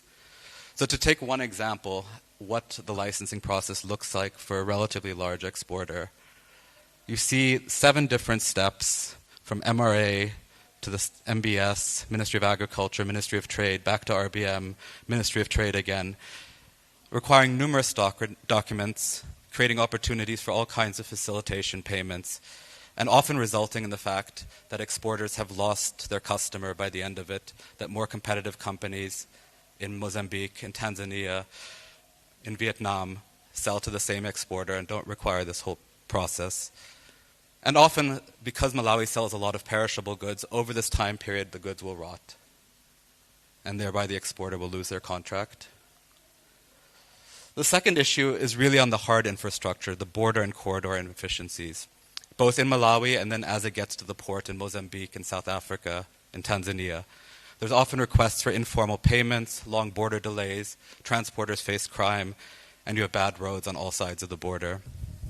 You also often have a lack of harmonization across countries. They'll have to face different compliance procedures as they go to Mozambique than they do here, and often among these producers, limited awareness of SPS requirements. And third is the fact that the exchange rate regime and broader macro policies, surrender requirements, often create additional challenges by incentivizing imports and punishing formal exporters. Maybe to give a little bit more of a detailed look at that, we end up looking at essentially a mirror trade analysis, how Malawi compares trade imports in Malawi from exports to the rest of the world and vice versa. And we see that a lot of the complex and restrictive rules, especially around the exchange rate, but also in the tax code, push firms towards informality, towards smuggling, towards illicit flows.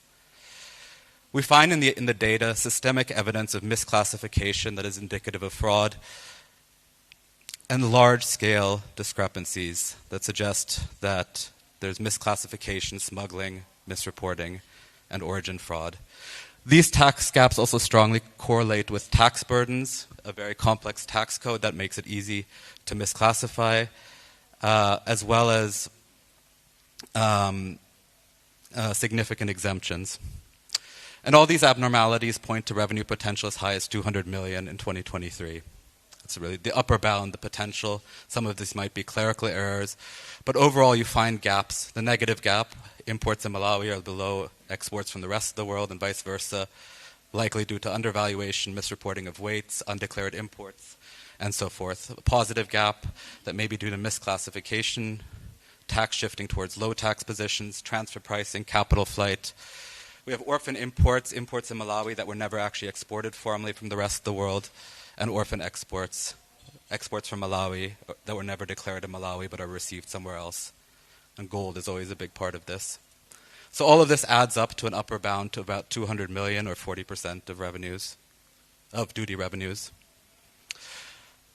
Now, I think this is not new. The MRA is aware of this, and I think they are moving towards better enforcement. But the core issue is that policies are driving a lot of this. Whether it's a tax code that makes shifting quite simple in your documentation, or an exchange rate that incentivizes under-declaring imports, over-declaring exports, in some cases vice versa. One positive trend, I think there's been a lot of negativity, but I think we need to also focus on some of the real drivers of growth in the export sector.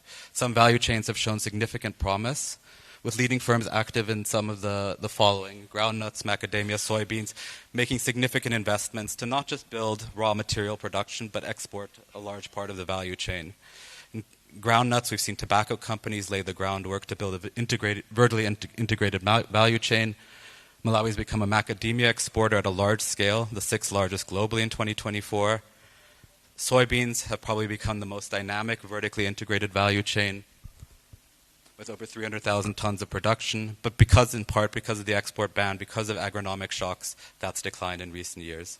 What do these three have in common? You saw coordination and alignment of interests among a range of stakeholders: large-scale companies, smallholders, governments, banks, development partners investing in this.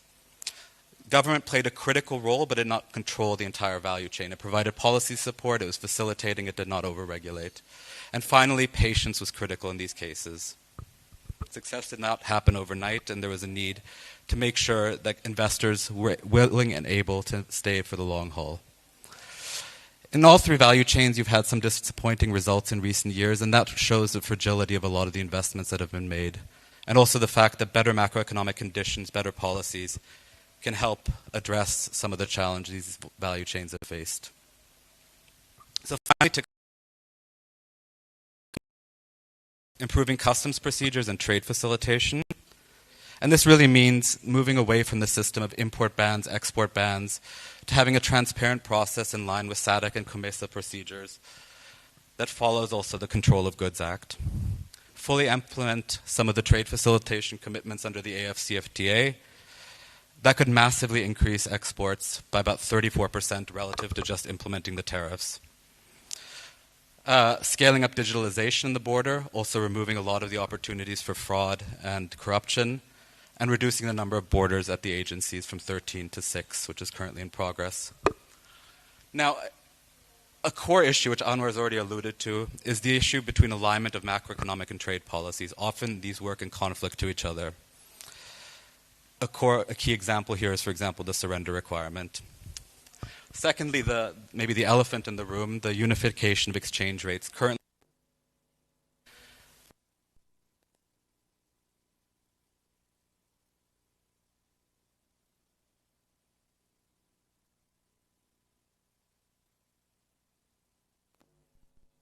SEZ and EPZ incentives, I think it's time to review whether we're giving away too much to firms in these.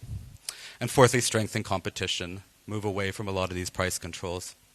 And finally, in terms of supply-side constraints for exporters, really focusing on accelerating export-enabling infrastructure investment.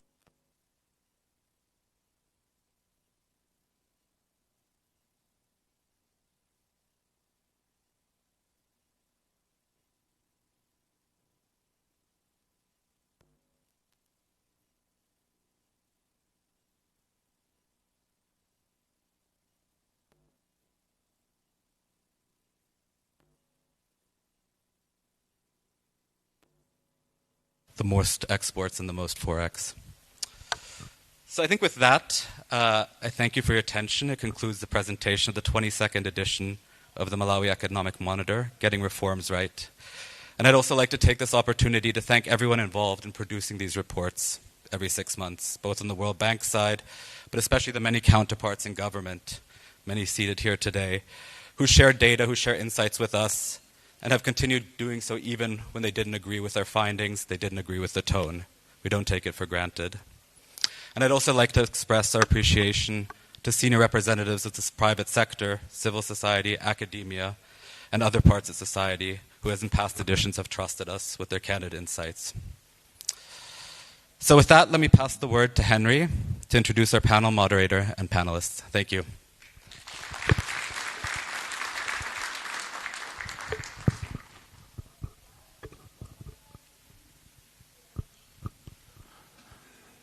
Well, thank you so much, Anwar and Jakob. Could we give them another round of applause, please? Take so much time to rehearse, provide clear messages, and stand in front and share with us what they've been working on over the past 6 months. So let's get to the next part of this session. So that's a panel discussion. I'd like to invite the moderator, Lorraine Nyasulu. Lorraine is a seasoned development economist. She's a former president of the Economics Association of Malawi, ECAM. But also her experience in this sector spans in the public sector, private sector, and in the development sector as well. So let's give her a round of applause. She will introduce her panelists that are going to dissect some of the messages and key issues that have been highlighted in this report. So over to you, Lori.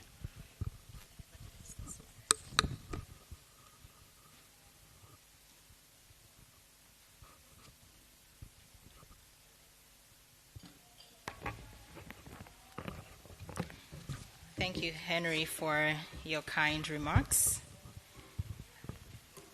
Good morning and welcome to the panel discussion that we'll be having very shortly. But before we start, I would like to acknowledge the presence of the Minister of Finance, Economic Planning and Decentralization, Honorable Joseph Mwanamveka, the Deputy Minister of Industrialization, Business, Trade and Tourism, Honorable Edgar Tembo, the Governor of the Reserve Bank, Dr. George Partridge. All protocols observed, ladies and gentlemen. Let me just give a bit of a framework in terms of how our discussion will be framed this morning. Just to reiterate the fact that the panel discussion is being framed around the theme of the 22nd edition of the Malawi Economic Monitor, which is getting reforms right, with a special focus on exports. As we've heard in the presentation by Jakob, exports from Malawi have over time been declining, both in terms of value as well as in volume or quantity. So the key question remains, how do we reverse this declining trend? So with me, I will be joined by four panelists who will help us to dissect the issues even further. When I invite them up front, I just want to highlight that we will get perspectives from them on the key issues at hand, have a bit of a discussion, and then I'll open the discussion for a brief Q&A session to allow you, our participants in the audience, to weigh in the conversation, ask questions. And at this point, I will ask you to keep your questions brief and to the point. Likewise, when our panelists come up front, I would also ask you to keep your response low and understand the discussion. Without wasting much time, let me invite our panelists. Traditional etiquette, which recognizes women, females first. So allow me to first welcome to the front our first panelist, Mrs. Ngawayila Chadata. Ngawa is an entrepreneur, very passionate about exports, and she's someone who really hopes that one day she'll be able to see Malawi exporting high-value agriculture products. As an entrepreneur herself, we see her products in the supermarkets, and she's positioning herself to enter the export market, both in the region and the EU market. Let us give a round of applause for Ngawa. Our second panelist, now in no particular order, is Dr. Kisu Simwaka. Dr. Kisu is the Deputy Governor of the Reserve Bank of Malawi. He has extensive experience in economic policy issues ranging from economic growth, inflation, exchange rate, and trade. We are delighted to have you on the podium, Dr. Simwaka. A round of applause, please. Our third panelist to join us up front is Mr. Ronald Ngwira. Ronald is the Managing Director for Ilovo Sugar Malawi. He has over 30 years of experience in agribusiness and more especially in Malawi's major export value chains. He has worked in tobacco, which is our dominant export revenue earner. He's worked in groundnuts, and now he's in the sugar industry. So we believe we'll benefit a lot from your experience and expertise. You're welcome. A round of applause, please. Our fourth and final panelist is Dr. Wisely Piri. Dr. Wisely is the president of the Malawi Systems. They are providers of ICT solutions. They've been supporting banks and telecom companies in Malawi and across Africa. His company is in 10 countries in Africa. So we are happy to have you on the panel, Wisely.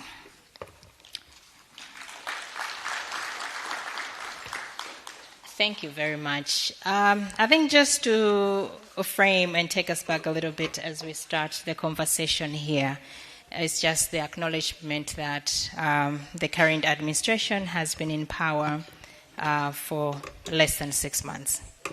So I'll start with you, Kisu. Since the government took office in 2025, October, the government has made notable strides in restoring macroeconomic stability. We have seen government taking steps to ensure there's adequate maize supply on the market. We've seen the government putting in place measures to mobilize revenue, but we've also seen the government taking steps to cut back on expensive domestic borrowing, as the minister already alluded to in his opening remarks. Early signs following these steps have generally been encouraging. We have seen inflation easing. We have seen the yields from government securities also coming down. But the key question remains, what will it take to sustain this momentum? With your experience, Kisu, what do you hope also to see in the upcoming budget to anchor these reforms? Over to you.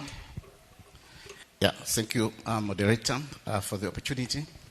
Indeed, the action by government to intervene into the food shortages situation has really helped to bring down inflation. As we speak now, headline inflation is at 22.9, which is much lower than the level that we've seen. Actually, it's the lowest in 3 years, the lowest since July 2022. And that has come about because of government intervention in bringing, importing food into the country. But at the same time, we've also seen food inflation also coming down significantly, actually being the lowest again in the last 3 years, coming down to 22.1 from about 45% in January 2024, and being the lowest since April 2022. That again is commendable. It's something that we have not achieved for some time. So we really wish to commend the government for what it has done. But again, importing food is a response to an emergency, and it's a step in the right direction. But we need to sustain that process by ensuring that we address the fundamental issues related to issue of food security. And one key issue is to make sure that in the budget, we need to see some resources being pushed towards irrigation, because that is what is going to address the issue of food security in a sustainable way. We know as a country we have 3 lakes and 13 perennial rivers.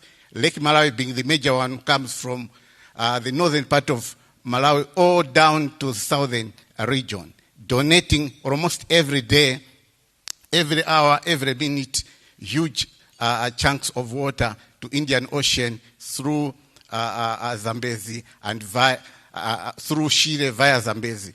That kind of water is required for irrigating our farm. According to Green Belt Initiative, areas within 20 kilometers from the 3 lakes and the 13 rivers is potentially available for irrigation, and this area is amounting to about 1 million hectares of land.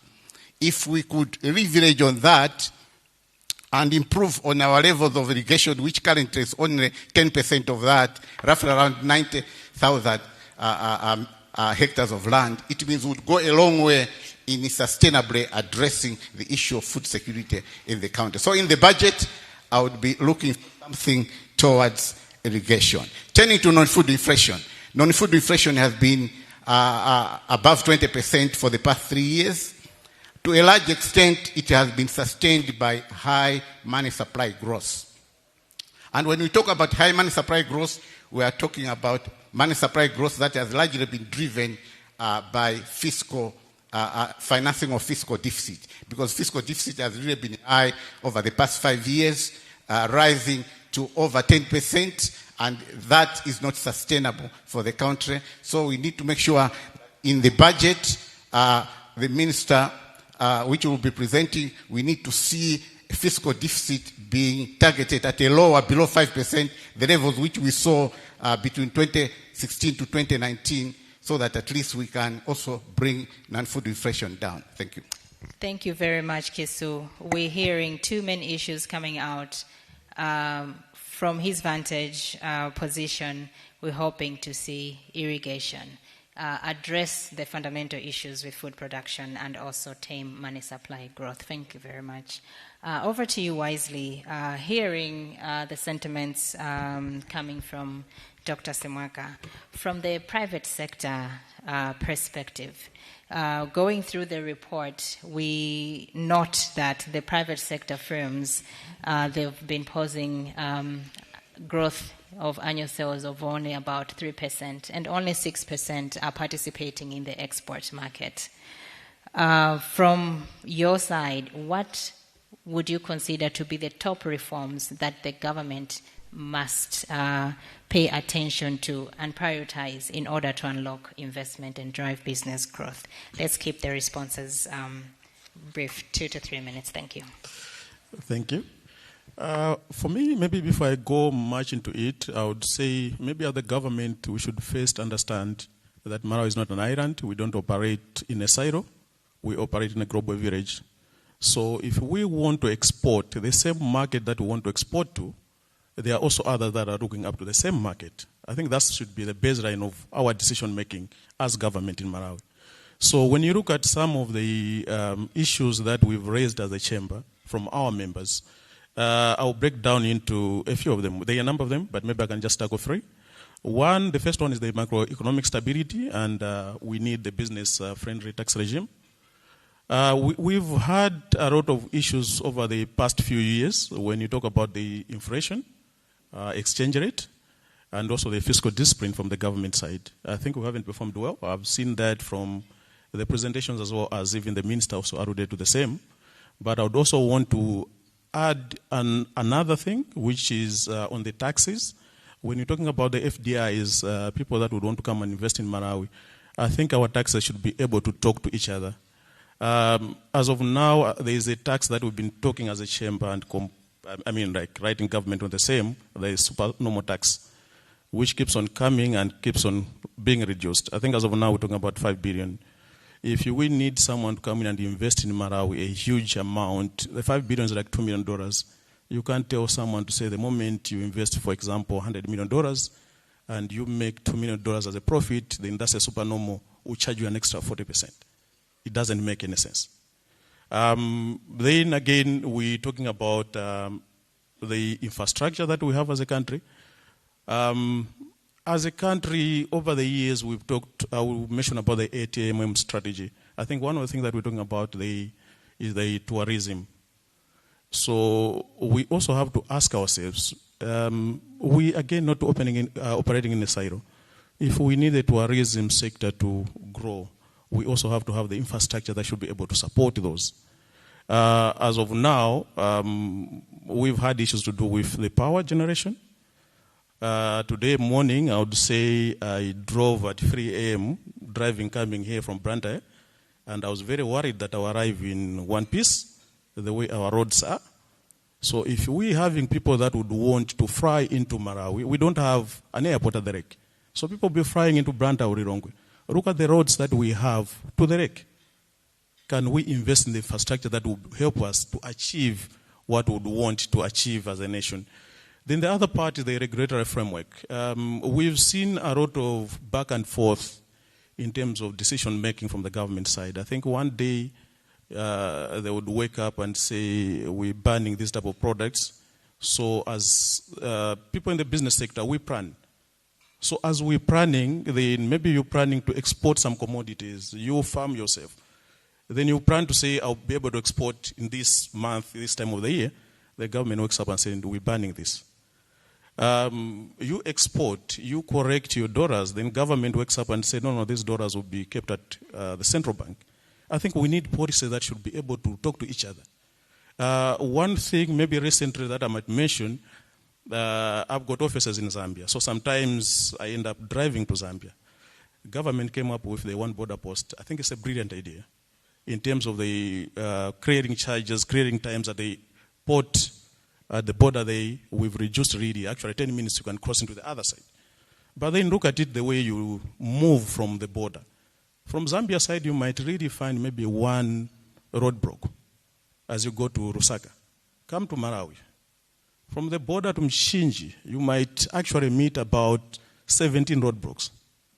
So are these policies able to talk to each other? So you've got the industrialization ministry saying, or Minister of Trade saying, okay, we need to operate first, but the Homeland is saying, no, hold on, you cannot just pass here. Can we have policies that are able to talk to each other? These are the issues that at the chamber, we've been meeting them and we've been raising them. I think they are really affecting the way we're doing our exports. How do you export if all these things are coming up? I think since you said I should be brief, I'll end here for now. Thank you. Thank you very much, Wisely. And you've highlighted a couple of things, but you've also touched on the issue of the mandatory conversion of Forex. So I will pick on this issue and come to you, Ron, as an industry expert, someone who's been in the export business for quite some time.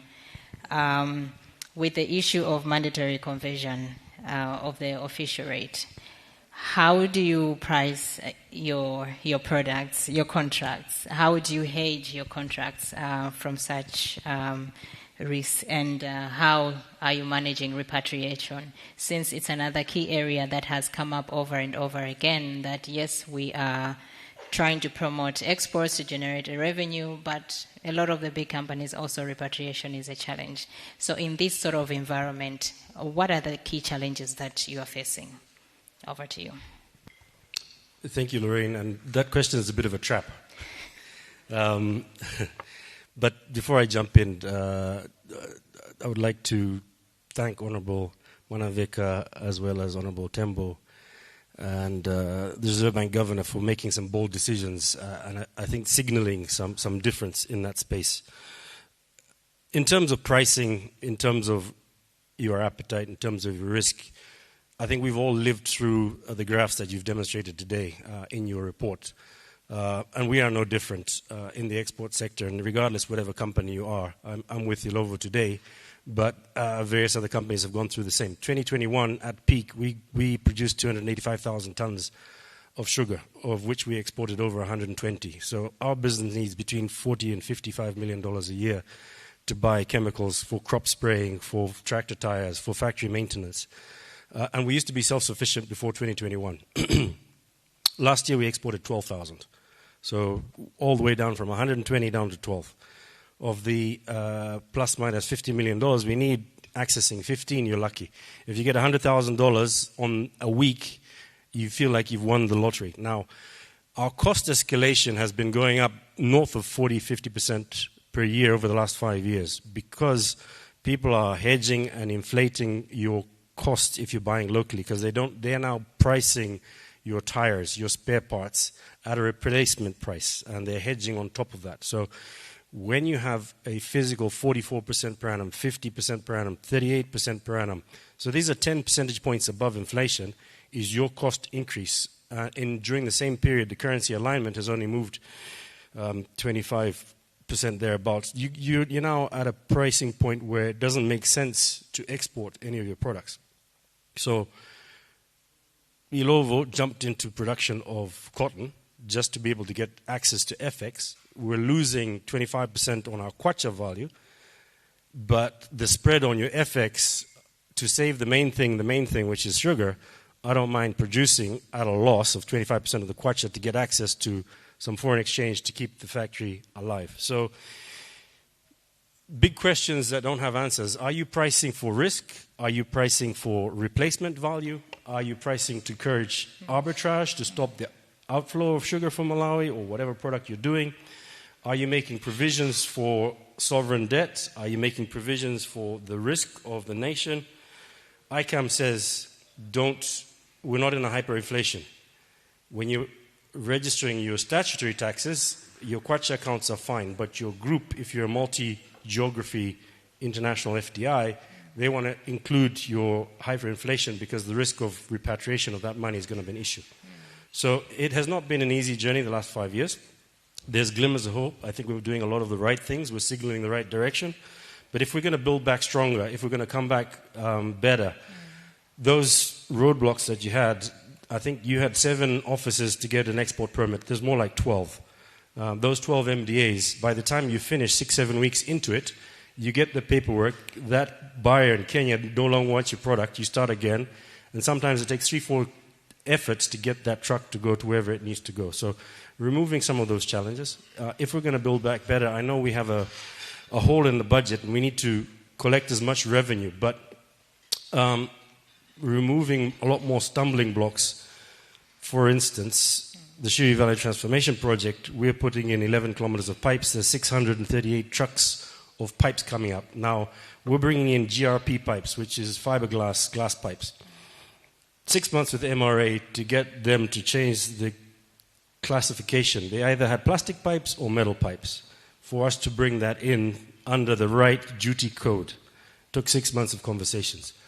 Now we need to pay MBS 1% for all 600 trucks of the same pipe, which is going to add cost to the project, which is going to add cost to the packet of sugar for all Malawians in the future to come.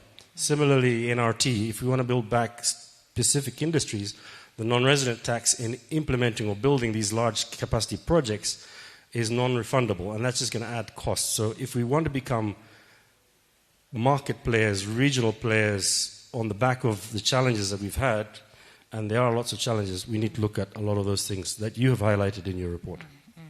Thank you, Ron. You raise quite a lot of pertinent issues. Since we're saying the minister will be presenting the budget this Friday, what sort of reforms would you like to see in the budget addressing some of the key issues that you have here? You can just give a top 2 or a top 3. So driving on the roads of Malawi, and my friend Anwar there mentioned the state of the vehicles. I don't think we have an FX issue. I think we have a prioritization of where the FX is going to go. So when we are pricing, we're budgeting simple allocation to strategic industries where you have predictability of accessing some foreign exchange can help bring your pricing in line, can help bring your budgeting as a business to make sure you are doing what you're going to do. Rather than waiting line and the highest bidder takes it all. So a few weeks ago, I needed $1 million quick. When we scoped the market, somebody said, we'll give it to you for 5.6. That ain't happening. So, but if you're giving predictability of where the next dollar is going to come from in some form or manner is important.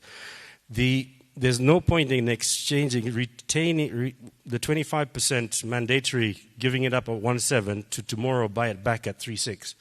It doesn't help you if you are in that space. Now, your net exporters versus we're a hybrid. We're in export, we're in local, so we can play both markets. But my T colleagues, my macadamia colleagues, they're really, really suffering in that space. So opening up some of those conversations on the FX is important. But there's a lot of other items that are on the cards that impact businesses that are not just the macroeconomics. I mean, increased theft. We've had significant shocks, droughts, and floods. Our suppliers hedging, not being able to bring in a crop sprayer to spray 26,000 hectares. Our aphids are coming through the roof. So predictability of FX is one. Reducing the challenges to export is another. Mm-hmm. I'm all for bringing in more rules and regulations, but the ones that we have work. Let's just use them rather than bringing in more red tape and making it more difficult for us to operate. Thank you. Thank you very much, Ron, for that. Now let's bring the conversation home. What we can actually relate with from the macro to you, Ngawa. In this country, I think there's been a lot of discussions about diversification away from tobacco. But there's been very little effort. I mean, very little that we've been able to achieve as a country. The report notes progress in macadamia, in soy, in groundnuts that has been achieved, mostly driven by patient capital, strong coordination, and policy coherence, which is something that I keep hearing from the panelists here. In your experience as an SME, which of these elements is most lacking for early stage businesses today? Thank you so much. From an SME angle, I think maybe before I go to the question that you asked, I wanted to respond quickly to what he talked about irrigation in Malawi. It also links to the poor coordination. When you talk about irrigation, we talk about it as if it's something else that has to happen. We have to look for the skills. But when you look at the water boards in Malawi, they are pumping water, the same capacity. Like I was privileged to be part of the North. You look at how much infrastructure, investments have been made in the infrastructure, and actually they are pumping more than they need for consumption, like water for consumption. Why not the government championing utilization of that for irrigation? The same engineers are going to help us do that. So, as you pointed out, I hope we shouldn't be starting from zero. We should build from what we have. Now, coming to your question, as an SME in Malawi, where we are working with 2,000 smallholder farmers to push for cultivation of crops, which also links to the advocacy that has been here, where we have been saying, as we are advancing economic, let's not forget the smallholder farmer. The challenge that we face is access to affordable capital. When you look at the commercial banks in Malawi, the interest rates are just so high. It doesn't make sense for us to invest, but it's not all bad. We've also had programs like Finesse, championed by Mr. Chirimave, where the interests are lower, like at 9%. That is the type of patient capital that we need. But even more, when you look at the landscape in the banking space, we have more commercial banks than development banks. When we talk of development banks, we only have NBM, and MICA was coming closer, but it's not the real thing. So moving forward, if we are really going to make progress, we need more of the development banks that can provide financing that is very affordable for SMEs. It's a process. The challenge in Malawi, we are event-based. We do things, that's why we are talking of policies, reforms that come just because something has happened, and then we come and say, no more exporting of maize. Development is a process. So if we are going to go for a process, we need that patient capital that is going to allow SMEs. Actually, I want to emphasize, when we say SMEs, sometimes we also just talk about them as one size fits all. We are in different sizes. So let's look at what are the SMEs that are available in the market, at what level are they, and what type of financing do they need. I also wanted to refer to the AGICOM. The AGICOM program is one of also the models that we need to, and I'm so happy that this time around AGICOM 2 is targeting the SMEs, because we cannot continue to pretend we sort of know the issues, but we are not intentional in terms of sorting them out. So we pretended in the first AGICOM that the smallholder farmer, let's give them factories, let's give them this. But the smallholder farmer, what they know best is farming. They don't know how to process. Why not target a different caliber of people who are the SMEs, the missing middle, to champion, capacitate them, financing technically, so that we can move faster on these things. So my submission is, Malawi has the potential. We can do it. But we need the right support, and the SMEs are at the center of that. Yes, we need the Ilovos to do their part, but let's not be so much linear to say we only need this type of group or this type of group. Let everyone play their critical role in advancing the economy. Thank you. Thank you very much. Malawi, we can do it. Before you drop the mic, Ngawa, while you're at it, we see, even the minister mentioned interest rates. There seem to be some positive movements there, and he talked a lot of now banks moving to provide capital to the private sector. And I saw you smiling when he talked about this. Just wondering, from your point as an SME that is also trying to break into the export market, how are you positioning yourself, or how are SMEs likely to position themselves to seize this window of opportunity? It's quite exciting. I think we are living in a very exciting moment. It's amazing to hear that coming. The government slowing down on its borrowing, and the banks are actually having excess money. But the question is, when are they going to reduce the interest? I think that's where the real pudding is, because it's not just about making available the money. They seem to say they're intending to, but banks love their money. It's going to get the government, the Reserve Bank, to really come in and get them to make the right decision. Not because you want to punish them, but because we want to develop this nation. I think it's high time that we started focusing on issues and deal with them intentionally. Because sometimes government observes and say, oh, let the market play, the market forces play for themselves. No, they are not going to do it until they are pushed to do it. Whilst you need to give incentives to the SME, some also need to be filmed in terms of getting the interest to reduce. So we are keenly waiting to see this happen. In terms of preparation, we've been doing so much. We've been learning by doing. I also like that statement that what we did best, we learned by doing. Because most of the times, policies are just hanging. But for those of us that are on the ground and doing it, we have gathered a lot of lessons. And we would want to be part of this process of transforming Malawi. But we need that technical support. Thank you. Thank you. I think before I open for a Q&A, Dr. Kisu, I just wanted you to weigh in on the issue of mandatory conversion that has come up from our key industry leaders. Considering acute shortage of foreign exchange and the need to also make these changes on the macro, how can government be able to balance that, and how can government sequence the reforms to ensure that there is an orderly adjustment? Over to you, Kisu.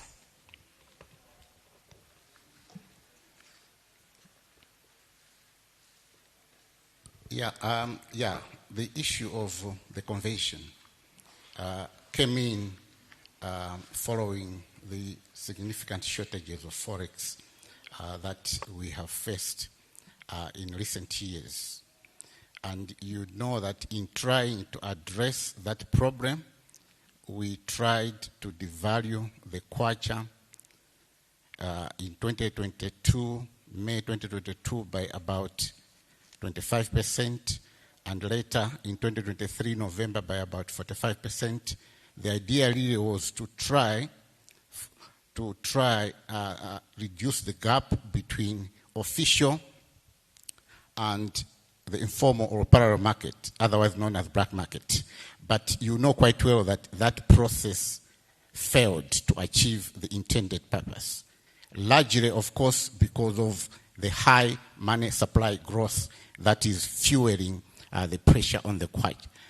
So ideally, the starting point in terms of reforms is, first of all, to contain borrowing by government, because the borrowing is largely because of financing fiscal deficit and therefore financing consumption.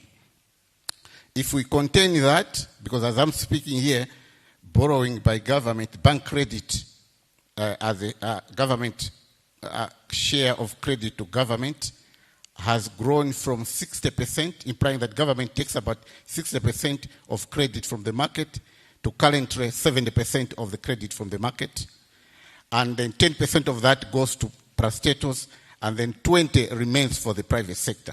So you can see from there that the private sector does not have room to grow, to generate Forex for the country. So the starting point really is government should contain borrowing. Because once they contain borrowing, then credit will be available to the market to grow and grow even exports. The second issue is really to start phasing out these conversions, these requirements, because they are meant to sanitize the market temporarily. But as we go forward, they will become an impediment to inflow of Forex. Because as we speak now, diaspora remittances are falling off because of the same controls and requirements. Export receipts are flat because of the same controls. And also even FDI has fallen because of the same controls. So if we start also phasing them out as foreign exchange start increasing because the private sector is borrowing more from the financial institution, then it will create a higher supply. And even the gap that we have with parallel market will also start narrowing down. So that is what will create a good environment from the private sector to generate Forex. Thank you. Thank you very much, Kisu. Our industry players, we hear that those were meant to be, or rather are meant to be, temporary measures.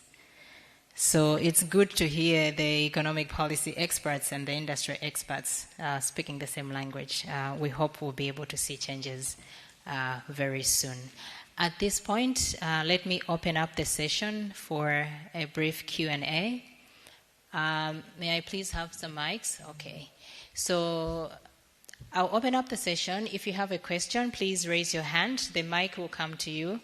And please keep the questions brief and to the point. We will have more time to interact with our panelists after this formal session. And please, I see a hand already. Over to you. Thank you, moderator. My name is Graham Chipande. I'm the head of business and commercial banking at Standard Bank.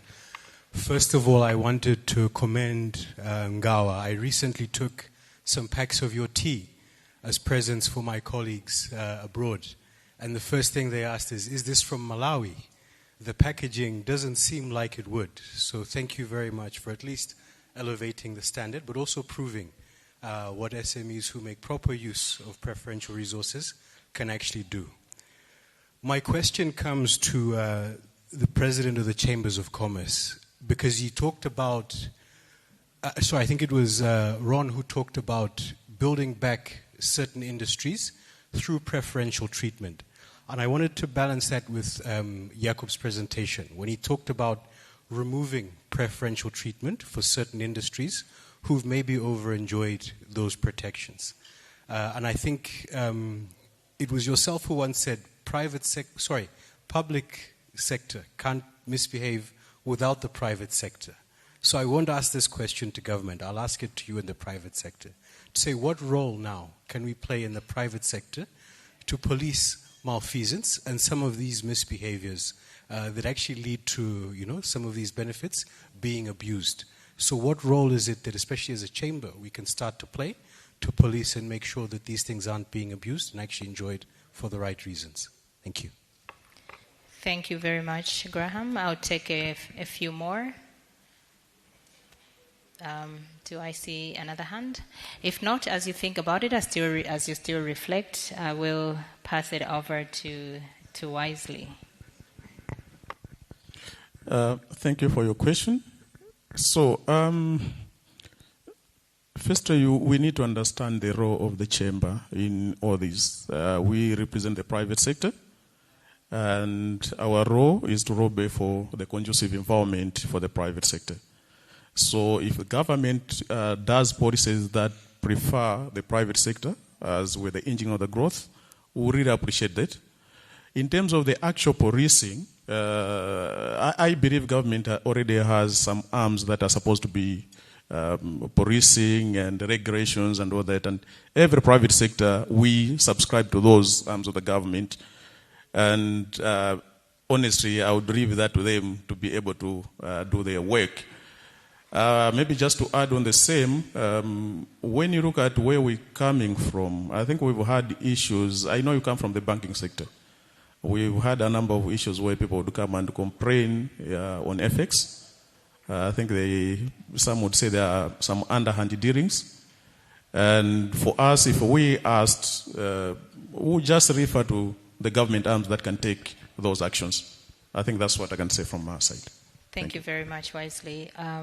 Ron, with your experience, would you like to weigh in on this? I was daydreaming. I missed part of the conversation. But I also have a question. Instead, we're talking about exporting just raw materials and exporting this. On the way in this morning, our youngsters are crying about the ability to monetize their efforts on TikTok, on YouTube, on Spotify. Our musicians can't get paid in Malawi. So one of our exports is the talent. We've got a lot of talent. But they have to go and register in Zambia. All of our artists get registered in Zambia, get paid in Zambia. So there's a lot of Forex we can generate. We've got a lot of talent out there. And maybe to the central bank, how can we unlock all of that money that is going via? Thank you. I think that's all part of the service, right? that's. I think really many times we find ourselves in situations where regulation is trying to catch up with developments. So I think that's an important question to reflect on as a country, and on the regulation side, what can be done to create an environment that's conducive to let our young people be able to monetize their skills. You want to comment quickly, and then I come back to the audience if there's another question. Interesting. I was also daydreaming. I was thinking, sometimes we just talk about crops. How about the skills? In Malawi, we have very beautiful baskets.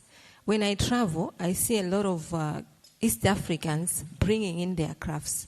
How have we invested in these sectors? And then I am looking at in Jesse. There's a lot of furniture being manufactured there. How is it that we are failing to provide equipment instead of each one of the SMEs buying their own equipment?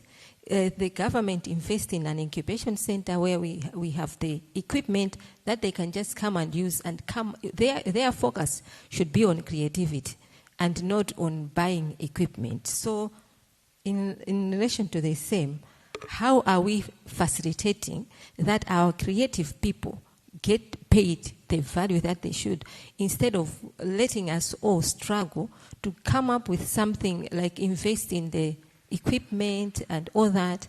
But if we set up these incubation centers for crafts, for basketry, everything, we can be exporting this and generate the Forex.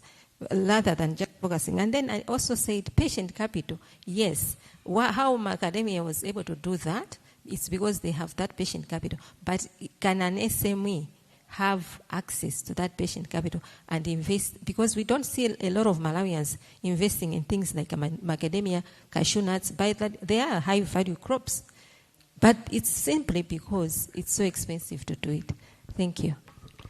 Thank you very much. Let me bring it back to the audience. There's a hand.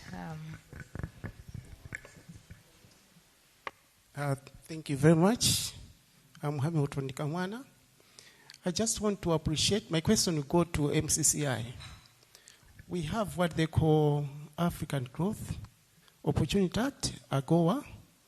This is an initiative where African countries stand to benefit in terms of exports. From the MCCI point of view, how much have we benefited from this arrangement? Because the conversation is around, we know we have challenges of Forex, and this is an opportunity for us to export.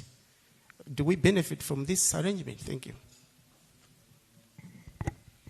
Okay, I hope I can take this.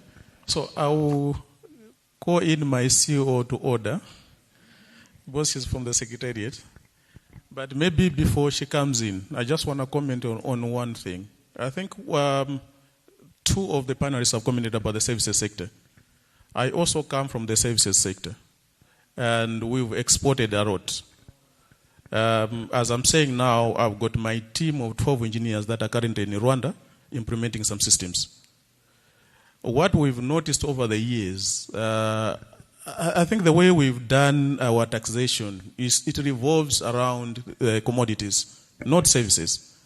And actually, when at first I wanted to open the office in Rwanda, I was being blocked from the Malawi government side.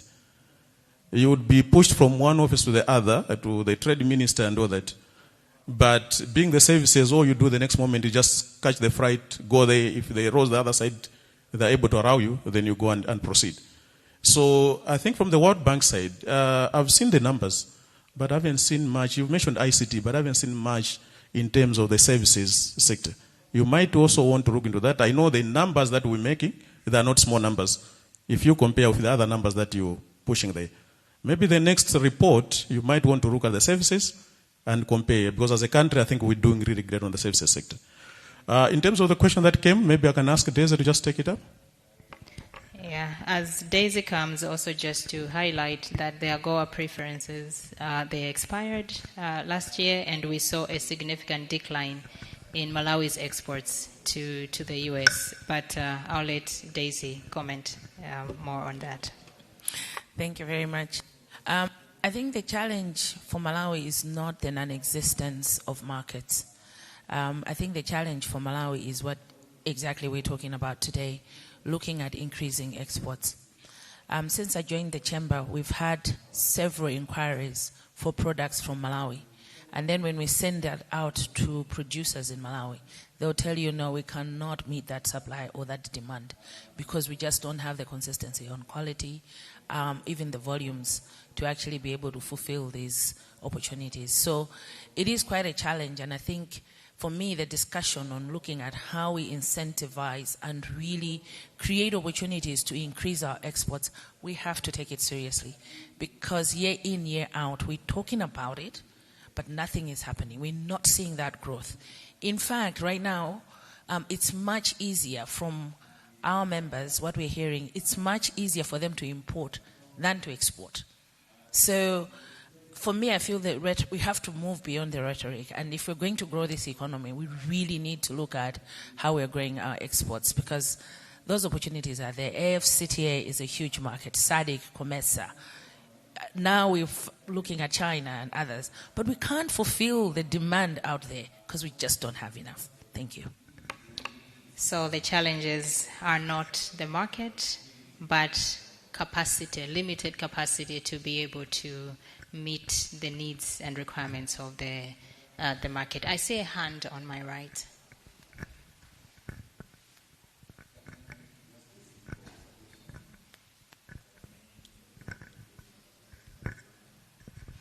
Thank you, World Bank, for the report's 22nd edition. Definitely timely, very timely recommendations. I also want to say a special thank you to the discussants, the panelists. Ron, your shout out for the creative industries and the untapped potential for the creative sector to be part of the income generation story for Malawi is really important. Ngawa, thank you for pointing out that AgCom 1 really did fail in its mission. Farmers must just be farmers and let the processes be processes. So we're looking forward to impact of AgCom 2. What I'd like to point out that I hope we'll see more of is timelines. You know, we need time-bound strategies. We have 270,000 young people entering the job market every year and only 40,000 formal jobs. So while the recommendations are there, do we have binding strategies and timelines that we can tie to this to make sure these things occur in a manner that will not mean a generation or more generations get to lose out? Thank you. I take that more of a comment, a very important one, timelines. We need to have binding strategies. I will take that as a last question, and then we give it a wrap. Thank you very much, Ms. Nyasulu. My name is David Chipanta. I'm the UNAIDS Country Director for Malawi. And thank you to the panelists for the excellent intervention, and also to the World Bank and the remarks from the honorable ministers. My question is to Dr. Simwaka regarding the U.S. funding cuts impact on Forex and maybe development. What are your thoughts? What has been the impact of the funding cuts from the U.S. on Malawi's foreign exchange stock? Thank you.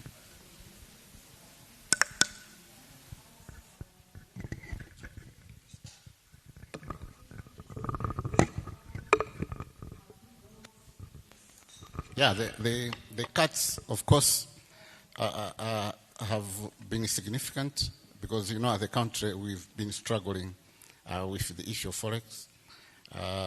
The private sector reserves have been flat, around 2.1 months of import cover, while official reserves have come down below 1 month of import cover since 2023, and they have remained below 1 month for some time up to now. So it is really significant, and certainly we are looking forward to the good policy measure that now government is putting in place, so that at least we can have the right kind of policies that can help us to leverage on that and attract more support from our developing partners and even from the private sector across the border. Thank you.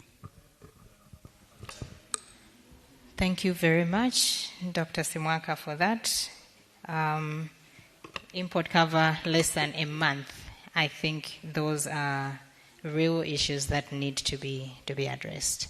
As we wrap up this session, I would like to get at least a final word from each of our panelists in terms of, I mean, we've talked about reforms. The minister is keen to see action as well on the ground. So from each one of you, what are the, one key thing that you'd want us to take away from this discussion and probably be able to advance moving forward with the discussions? I'll start right here with you, Ngawa. If we are to improve on exports, and if the SME is going to be part of that, we need patient capital that is going to allow us, one, to get the right equipment that helps us to comply. Just as Daisy said, we are failing to sell It's not that there's no market, but we can't meet the standards. But that standard will need us to have one equipment, but we also need to understand the phytosanitary issues, training in how to meet the standards. So all that is about investments. So we need to facilitate access to that patient capital, low interest, the matching grants that are like AgriHome, the Finance type, and also the growth accelerator types of programs that supports the SMEs beyond just the manufacturing, but also how to run their businesses as businesses, so that in the next 5 years we should grow to something else. So investments, and more investments into the SMEs. Thank you. Thank you. Patient capital. Over to you, Kisu. Yeah, I think as a country, we need the right policies, and those policies must be implemented consistently. And we also need to have the right business environment to allow the private sector to grow the economy. We also need to ensure that credit is going to the private sector, unlike currently when it's largely going to government, and that has resulted us in growing debt. But if credit goes to the private sector, we'll grow the economy. And when we grow the economy, it means we'll have more reserves, and then all Malawians are going to enjoy the fruits of their hard work. Thank you. Right policies. Over to you. Yeah, so before I go into it, maybe first I should just commend government on one thing. Last Friday, for the first time, a certain bank, a manager called me to say we should discuss. For the first time, these guys, I opened an account over 5 years ago. And when he called, actually when she called, I told her to say, no, I know why you're calling me. He says, no, can we discuss your project in Brand? I'm like, no, until the rate comes down to at least 10%. So whatever the government is doing as of now, in moving out of these over borrowing from domestic market, is working. All I would say is they should continue doing what they're doing, for at least for some time. Because already you can see the banks are coming to us. But if I'm to mention one thing out of all these, for me, we need policies that should be able to talk to each other. Like, I think there was one good slide that Yaku presented on, which was showing the processes if you want to export. Literally is a problem. You have to go to MRA, you have to go to all these government entities. I know we had a project of the national single window. I don't know how far we've gone up to now, but we're supposed to streamline this so that when someone wants to export, it should be easier. Nowadays, it's easier to import because MRA looks at the money that they're correcting. They'll streamline that one. But exporting is almost a nightmare. So for me, I would say we need policies that should be able to talk to each other so that exportation becomes easier. Now again that we're talking in front of some of the donors that we have, I think again we should have programs that are originally from the companies in Malawi. I think there's a tendency sometimes where the donors impose some of the things that they work in the Western countries, but if we come with the ideas and collaborate and look at how much we'll be able to share at the end of it, I think that should be the one that should be looking at from the private sector side. Thank you. Thank you, Wisely. The one-stop shop, definitely a must. It's been on the radar for a long time, but that would really help expedite exports. So welcoming that one. I think as private sector, collaboration with government, very much collaboration. Our doors are open. We are for, will help. I know the reforms are going to be tough, but together we can solution for the long term. They need to be instituted sustainably and kept there until we get better. We used to drink chloroquine, and the tablets were 442. And if you took 2, you never got better. So we need to stick to the 442 regime. Lastly, I say this as a bit of tongue-in-cheek, but on the way from the airport this morning, 4 traffic stops. If the borders were protected with the same zeal that our traffic officers protect the roads, to make sure that our foreign exchange is being well documented, well accounted for, we'll be in a better place. So let's move traffic officers to the borders. Thank you. Thank you very much. And thank you very much to our panel. We really appreciate you making time to share us a portion of your expertise and experience. Very busy people. We truly appreciate. Can we give them a round of applause, please?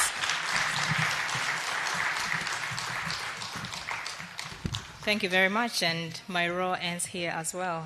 Thank you.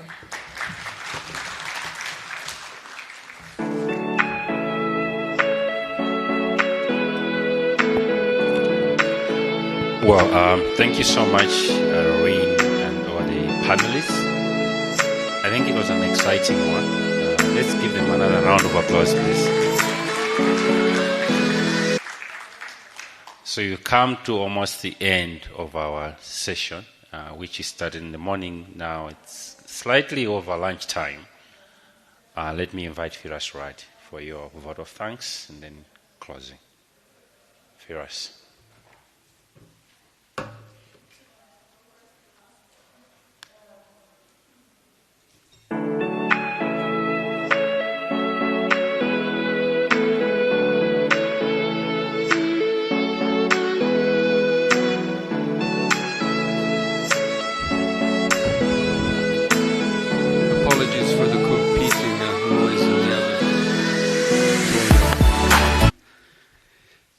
Let me just say at the closing of our event, and let me address our distinguished panelists and members of the diplomatic and development communities and guests and colleagues, let me say on behalf of the World Bank a big word of thank you for an engaging, stimulating, and constructive discussion today.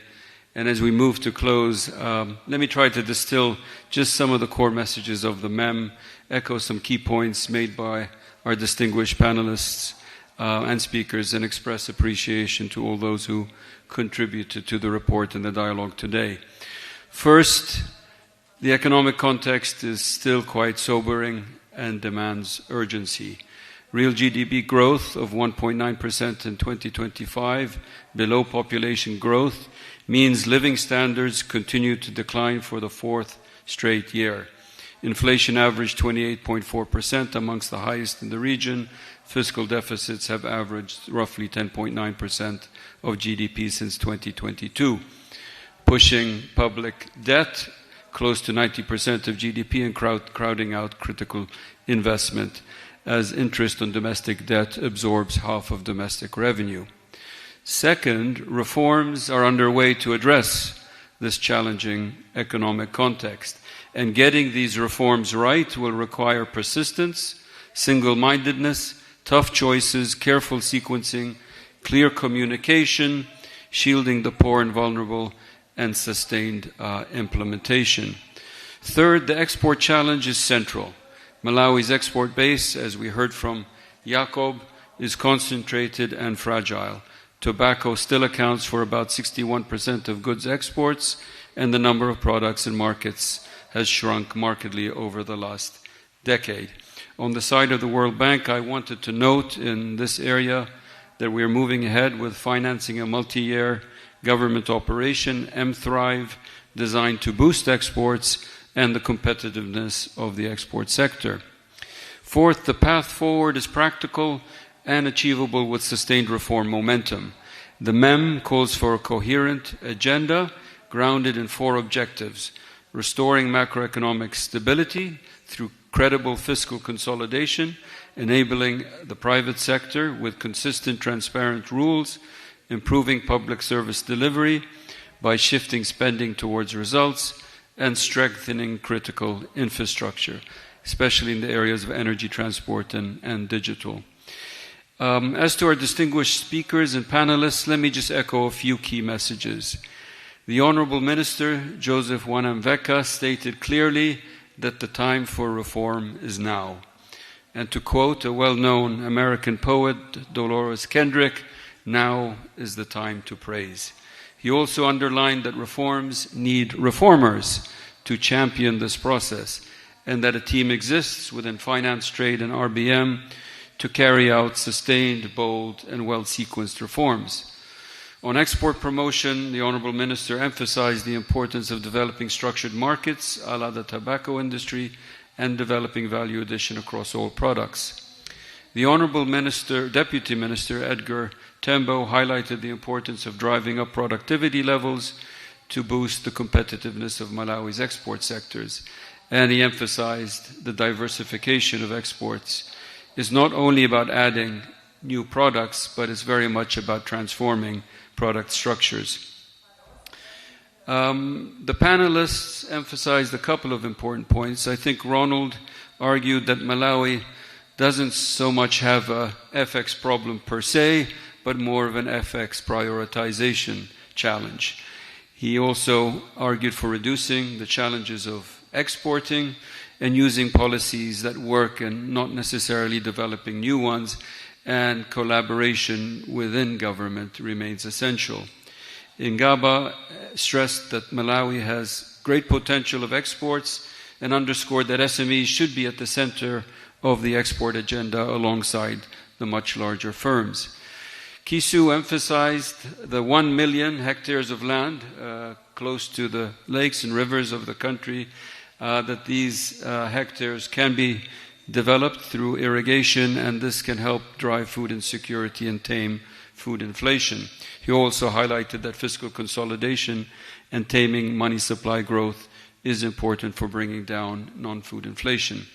And lastly, wisely underscored the importance of restoring macroeconomic stability, something that we agree with him wholeheartedly, and developing critical infrastructure to support private sector growth.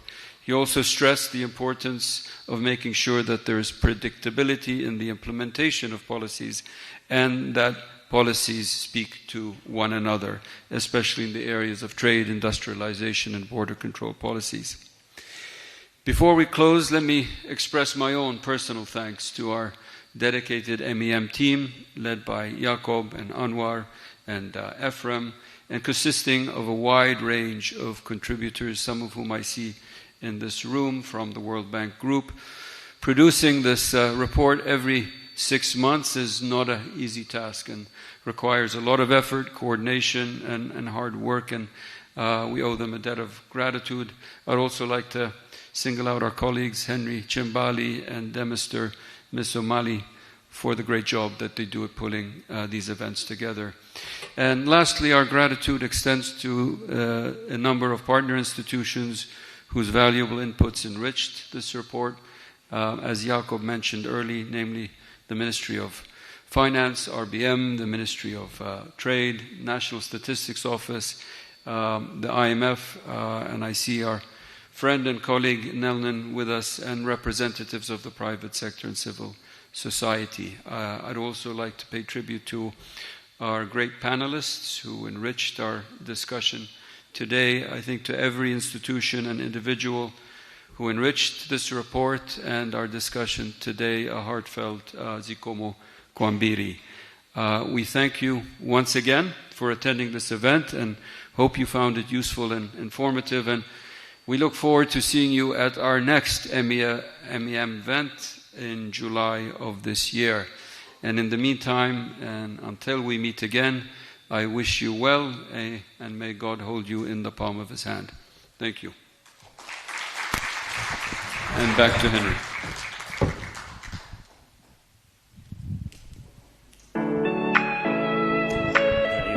From Firas Rad, he is the country manager for the World Bank here in Malawi, just concluding the 22nd edition of the Malawi Economic Monitor right here at the Bingwa Mutharika International Convention Center. 4 pillars have been flagged as the need to highlight and, of course, for government to take heed of in as far as sticking to the topic of discussion is concerned under the Malawi Economic Monitor, which is getting reforms right and reversing Malawi's export decline. We had earlier this year that Malawi's exports remained low given the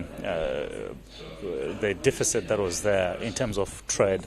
And now the World Bank is also buttressing on the same point that Malawi ought to improve on its exports. And we've heard that from the small and medium enterprises, how they intend to boost exports. The small and medium enterprises want more investment with patient capital. They have identified several kinds of loan facilities, talking about the Finesse and others, to help them improve the Agicom project and others. We have also heard on the need to reform in terms of taxation from the industry captains, the Malawi Confederations of Chambers of Commerce and Industry, which says taxes should be spread across the board, and there is need to ensure that exemptions should not be there. Also critical is on the issue of supernormal profits, because according to Dr. Wise Pili from MCCCI, you cannot be saying 5 billion is a supernormal profit. This director is reducing foreign direct investment for Malawi, as investors are not attracted to come in Malawi for that kind of investment. Also, we've heard from the Minister of Finance and Economic Planning and Decentralization, Joseph Mwanamveka, as well as Kisu Simwaga from the Central Bank, all speaking one language, that government ought to make some reforms in as far as imports and exports are concerned. The country ought to export more and reduce on importation of some products, and reducing on raw material exports, but improve on value addition to ensure that the country then incurs a lot of foreign exchange for the development of the country. Those are some of the issues that we've heard. We are now going to be saying goodbye for now, but also we've heard very critical issues that ought to be handled in as far as the reforms are concerned, the Forex is concerned, and how Malawi can grow its economy. A very conservative projection from the World Bank in as far as the economic growth is concerned at 2.7% in this fiscal year, but government remains optimistic that the economic growth could grow up to 2.9% in this fiscal year. But all eyes will be on the Finance Minister, Joseph Mwanamveka, and in a few days, this coming Friday, will be presenting the 2026-2027 national budget. Will it speak to the Public Finance Review and, of course, the Malawi Economic Monitor? That's something to look out for. My name is Alex Banda. On behalf of the Zodiac crew that was here, it's many thanks for being there. Until next time, it's goodbye.